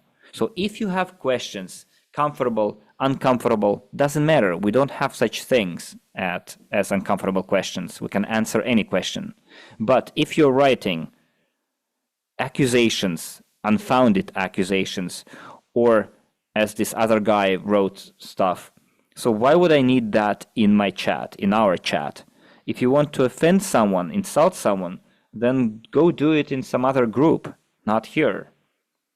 Then maybe go out in the open field and shout there. As for alternative opinion, what do you mean?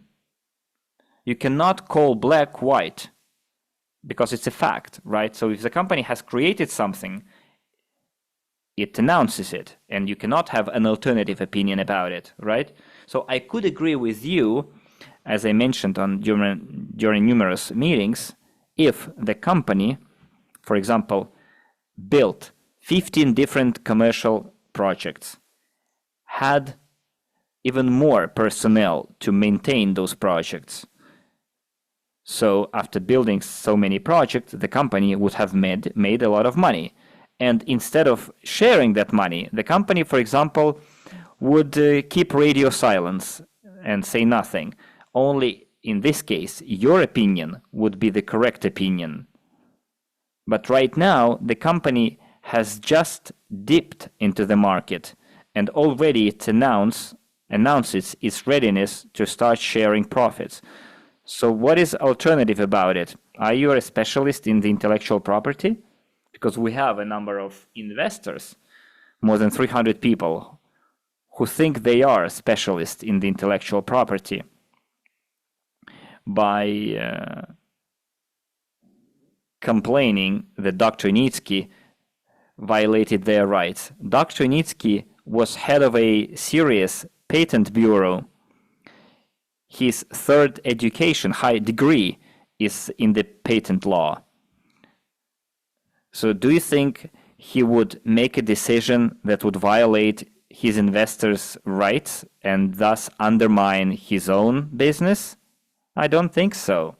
I think Dr. Nitsky, in his age, is a very wise person. He is a genius of our times, and the actions and decisions he takes, he does it for our own benefit, for us to see some return ASAP. And when you're talking about alternative opinions, at least walk Dr. Nitsky's shoes and walk his path of more than 50 years doing what he's doing.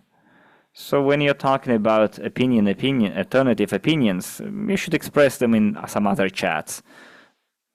And you're confusing other people. Let me give you a very good case regarding the alternative opinion. Yesterday or the day before, the last 2 days, there were such comments made. It's regarding the alternative opinion. So we have 160 people here.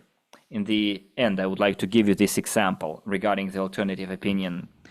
There was one woman, an investor in the chat, who wrote that Unitsky promised us that we will be involved in drones, in humus, etc., etc.,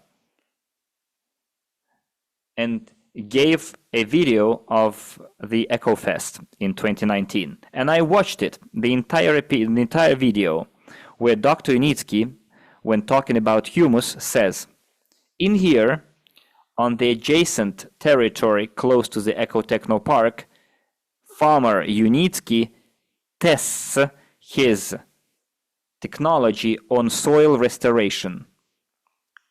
What does it mean? That his personal inventions and developments are not part of the intellectual property owned by GTI, which is Unitsky String Transportation.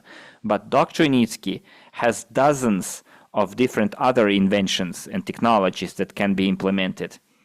But those inventions require additional funding. And when a person in the chat shares their alternative opinion that Unitsky promised something, I, on purpose, rewatched the video. It was 2018, I'm sorry.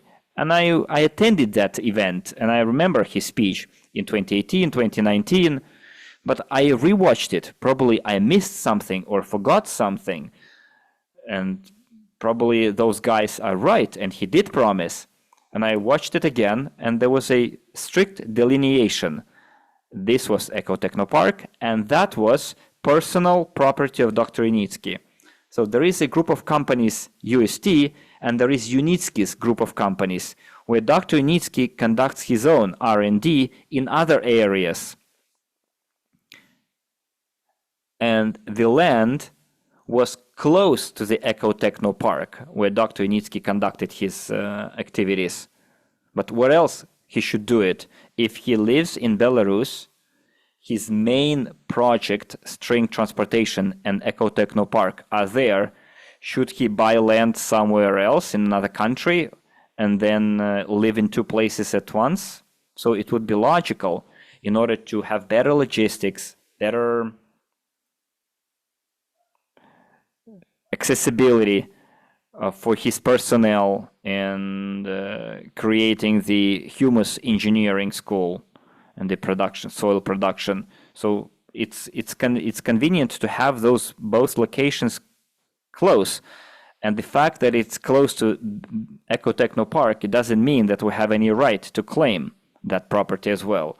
And I explained it in my audio message.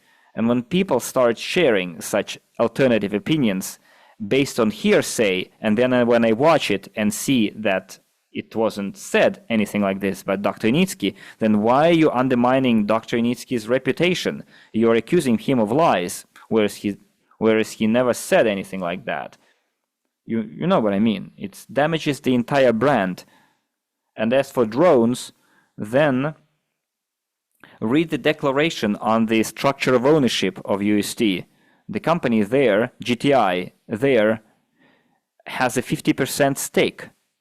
But again, to implement this, additional funding, separate funding is needed. If Dr. Unitsky used the raised funds on different projects instead of focusing on passenger and cargo transportation, he wouldn't have anything done, like drones and other. So by 2025, we wouldn't have anything completed. And then this intellectual property would be worth nothing, just the paper it's on, right? Whereas now, because he focused on two specific projects, we are about to go to the market. So your statements about your alternative opinions, they're not opinions at all. Opinions is where you have like there are different possible conclusions can be made. That's an opinion. For example, you can either wait for the company to start making good profits and then starting sharing those profits. Like someone said, we don't need pennies. But other people say, no, start paying dividends wherever they are. We're waiting for it. This is an opinion. This is an alternative.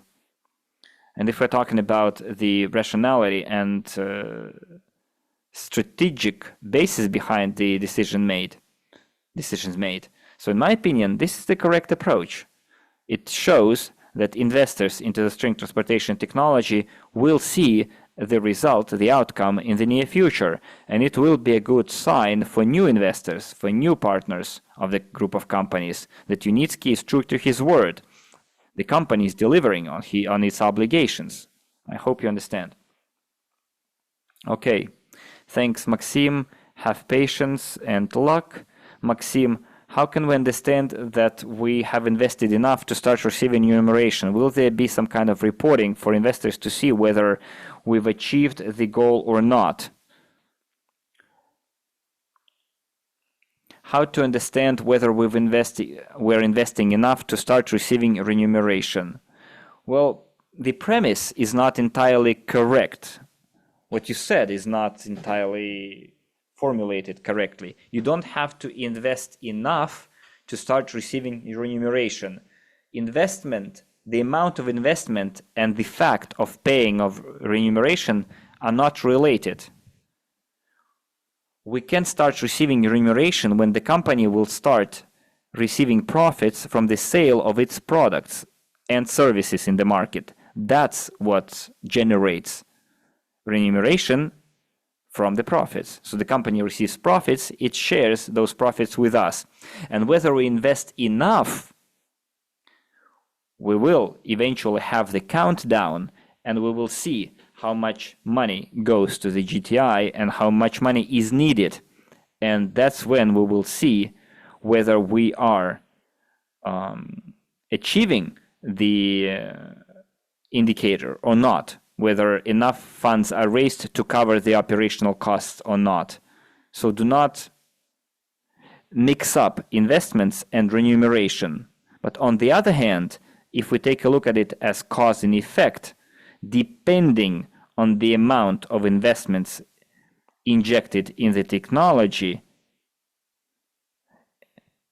the company will be able to occupy a bigger market niche, right? So the more products the company will offer to the market, for example, after they finalize track 6 in the Ecotechnopark, it will increase the potential number of future customers. So yes, on the other hand, increased investments will affect remuneration. Maxim, one more question that I'm concerned with. Please answer. If geopolitical events happen in the world, will the company keep paying dividends or remuneration? I'm not a soothsayer. I don't have a crystal ball. Only the Lord Almighty knows what's going to happen. So we had a COVID, we had a lockdown, and companies with 10, 20, 50 years of existence, of history, had to shut down. And the HST and GTI did not only not shut down, but they even increased their achievements. If there are some geopolitical events, we don't know how it's going to happen. In my country, it's been 4 years of war. And those geopolitical changes affected my plans, my family's life, my future. Could I predict it? Probably it's difficult to predict such things. To say what's going to happen, nobody knows what's going to happen. But how can a company receive remuneration, for example, if there will be some nuclear event? Then nobody will be concerned with dividends anymore, right? So this question is moot from the get-go. So why not go IPO after the launch of the first targeted projects and then raise the necessary amount in one go? It would be better for the company and investors. Instead of creating MLM funds, there are no such things as MLM funds. There are marketing platforms that provide marketing services and receive fees for that. And then they allocate those fees across their agents. So we have a partnership program, affiliate program in our website, in our platform. And banks even use affiliate programs. But you cannot go to the IPO with just one commercial project. You can go to the IPO with $1 per share, and 1 month later it will be 1 cent per share. Why? Because there will be no foundation and no confidence among investors that the company is producing a good product. So you need to have a number of big projects so that other investors who will see the shares of the company in the market, they would have trust that this is not a bubble and that this company is worth investing into. To just launch an IPO for the sake of hype, this is not what we are going for. This is not the goal in itself. IPO is needed to sell shares. Somebody might want it. Well, of course, some people are more comfortable with buying shares, but we want it to be costing good money and not just cents on the dollar. Alexander says, can we transfer pre-IPO shares from RSW to SWG? You don't have pre-IPO shares of RSW. You have GTI pre-IPO shares, and you can transfer them. If you're talking about some other crowd investing platform, SWC, if you want to go to the SWC, you can go, but it has nothing to do with your shares. Guys, I think this is enough with questions. It's been exactly 3 hours of net time. So Ruslan, you can enable the chat. Please do not ask your questions anymore. I would like to ask you something. So what you've heard about the official documents of the company, the GTI company, of course, it's the changes that are going to happen, what kind of legal shape it will take, and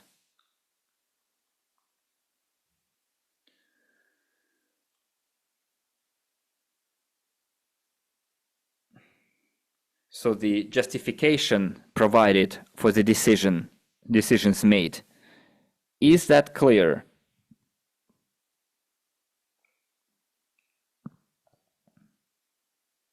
While you're answering my question, I would like to answer Dmitriy's comment. Maxim, 120 billion pre-IPO shares, do they include the Dr. Yunitsky's pre-IPO shares? Because it was said that intellectual property is worth 400 billion. Look, there are 4 holdings. The first holding had 60 billion. 30 billion was sold. The remaining belongs to Dr. Yunitsky. In the second one, 36 billion shares were sold. So, and the remaining 50% belong to Dr. Yunitsky because he has to have the controlling package, because it's his business. He needs to retain control. So we shouldn't have the right to make managerial decisions. So our shares are of a different class, different type. So colleagues, give me some feedback, please. Only 5 people replied. We have 145 people left. We had 180. Only 20% dropped out by the end. It's a good retention rate anyways. So tell me if everything clear so far regarding the official statements, documents, and explanations. Han says yes. Dmitry, yes. Everything clear. We have thank you. Thank you for explaining. Someone says no. Well, probably you have to rewatch the meeting. Then thank you, Maxim. Thank you. Useful information. We have other like thank you, Maxim. Everything is clear. I understood everything.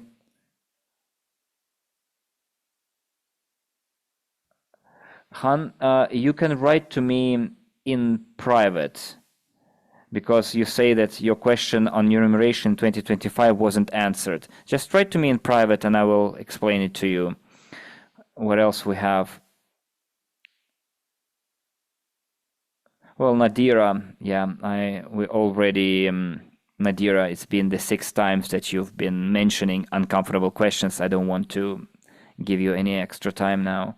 So thank you very much for good information. Trini wrote, thank you, Maxim. Everything was clear as always. Thank you for your time. Well, I don't even need translation for that. Thank you. Thank you for your explanation and your angel's patience.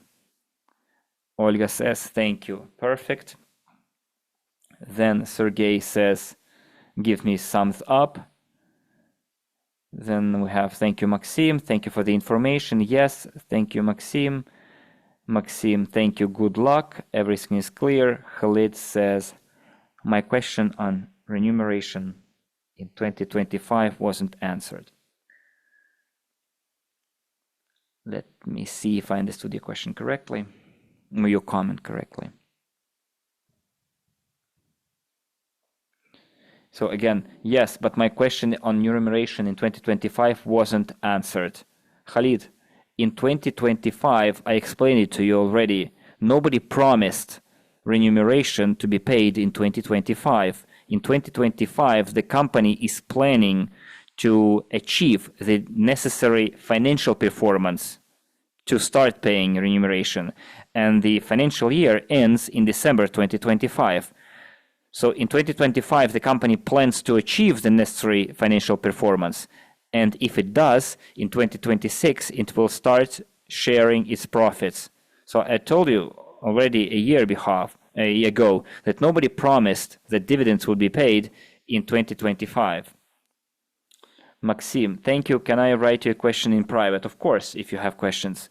Suraj says, thanks. Nikolai, thank you. It wasn't a day wasted. Well, thank you for this feedback. Svetlana says, thank you. I understood.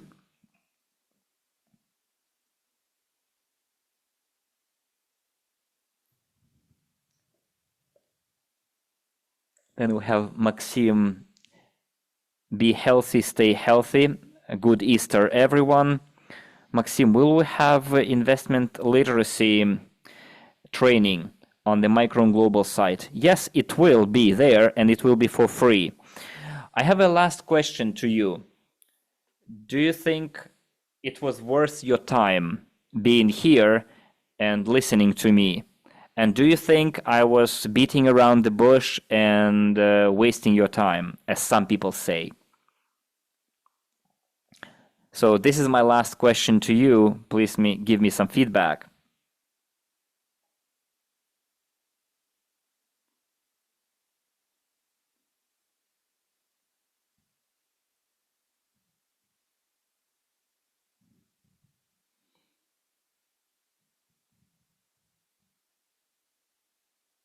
So I will read just one more comment. Yuri says, Maxim, you are not right. There are companies that launched IPO with just one product, and then they extended their line of products using the funds raised. In banks, they don't have MLM. If you bring someone, it doesn't mean that you will get money from the people who were brought by the first person.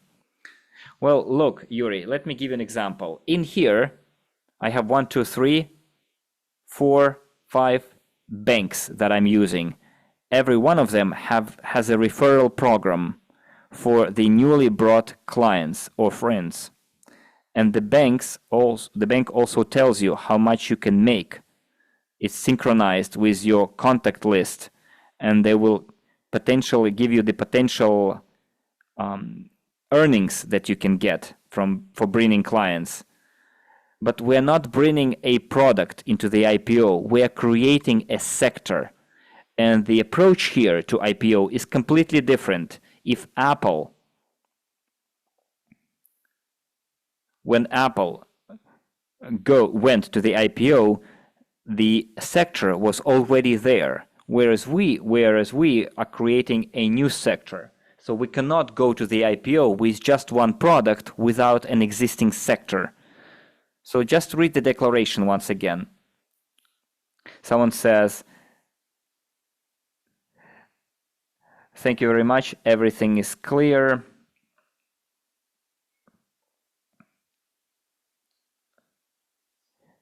You know,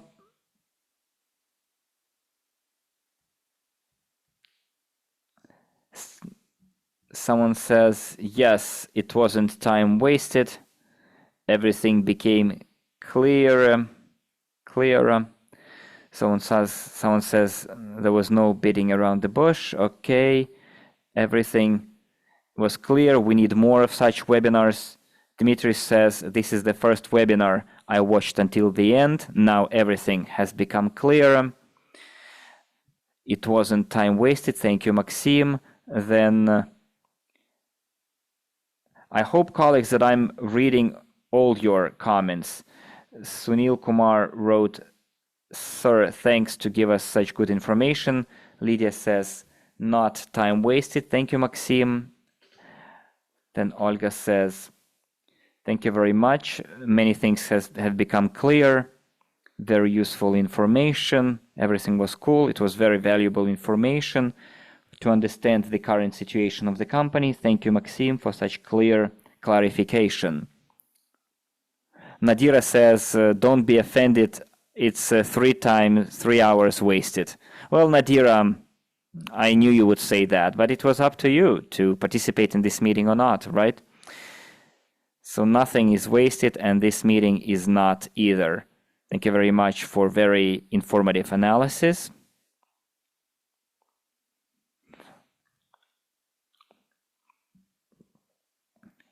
Very powerful information, very useful for everyone.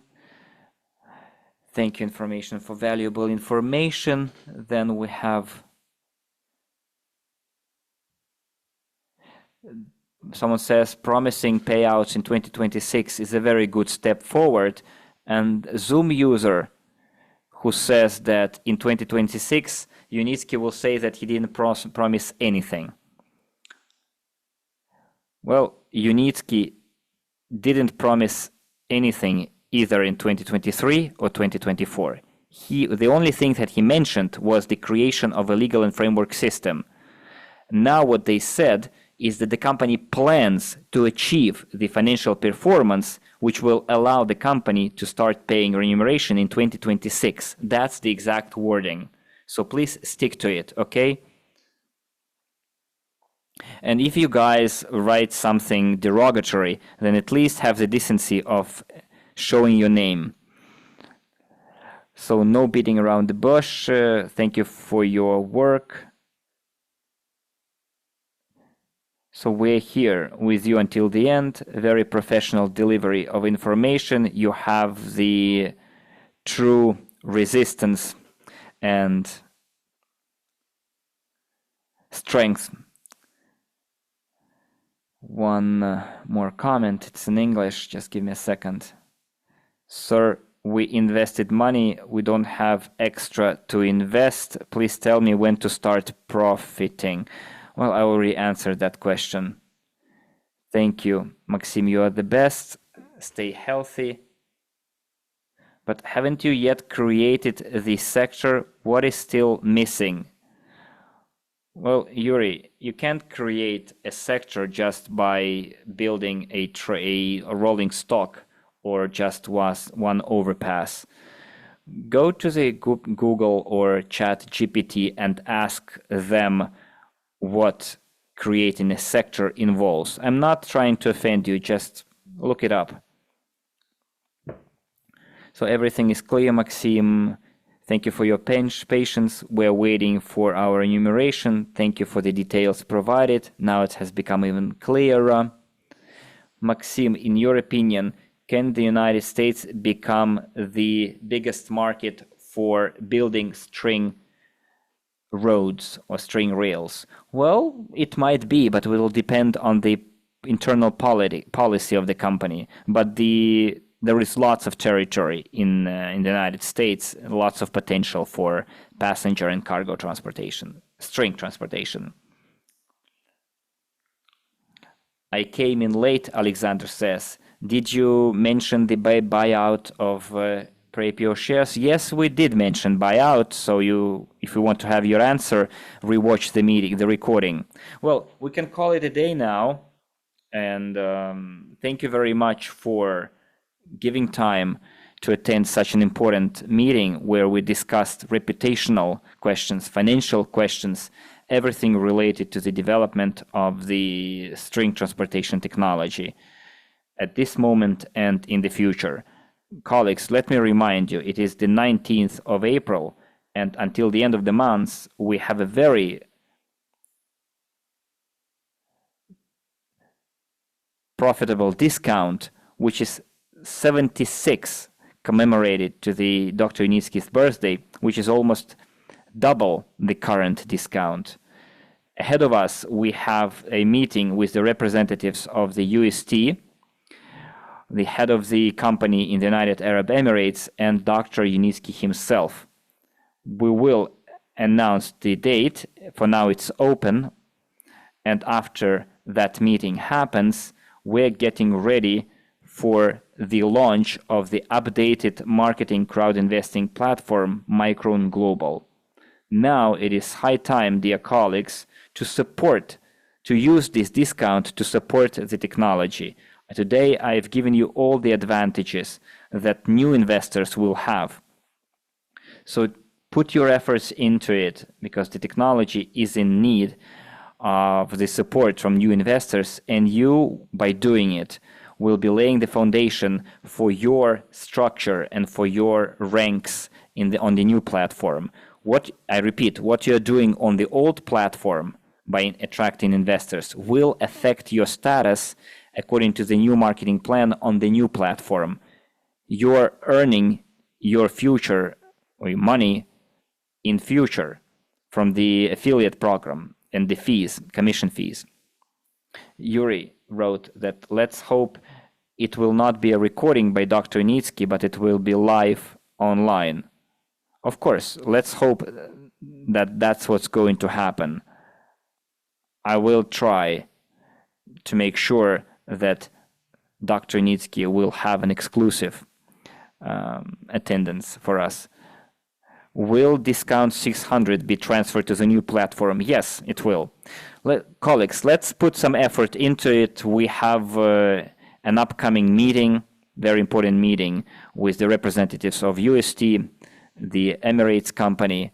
We will cover very important topics for the people who supported the technology. Anyways, it will be a very exclusive meeting, I assure you. And now we have 11-12 days until the promotion is over, so take advantage of it, be active, support the string transportation technology, lay the foundation for your work on the new platform, and I would like to wish you success, prosperity, smart thinking, being adequate, and only if you do that, all of us will be successful. Thank you very much for your time, and I would like to thank all of you individually, virtually shake your hand for being patient, because to tolerate me for 3.5 hours is worth something. Thank you very much for that. Well, thanks everyone. Bye-bye until we see again.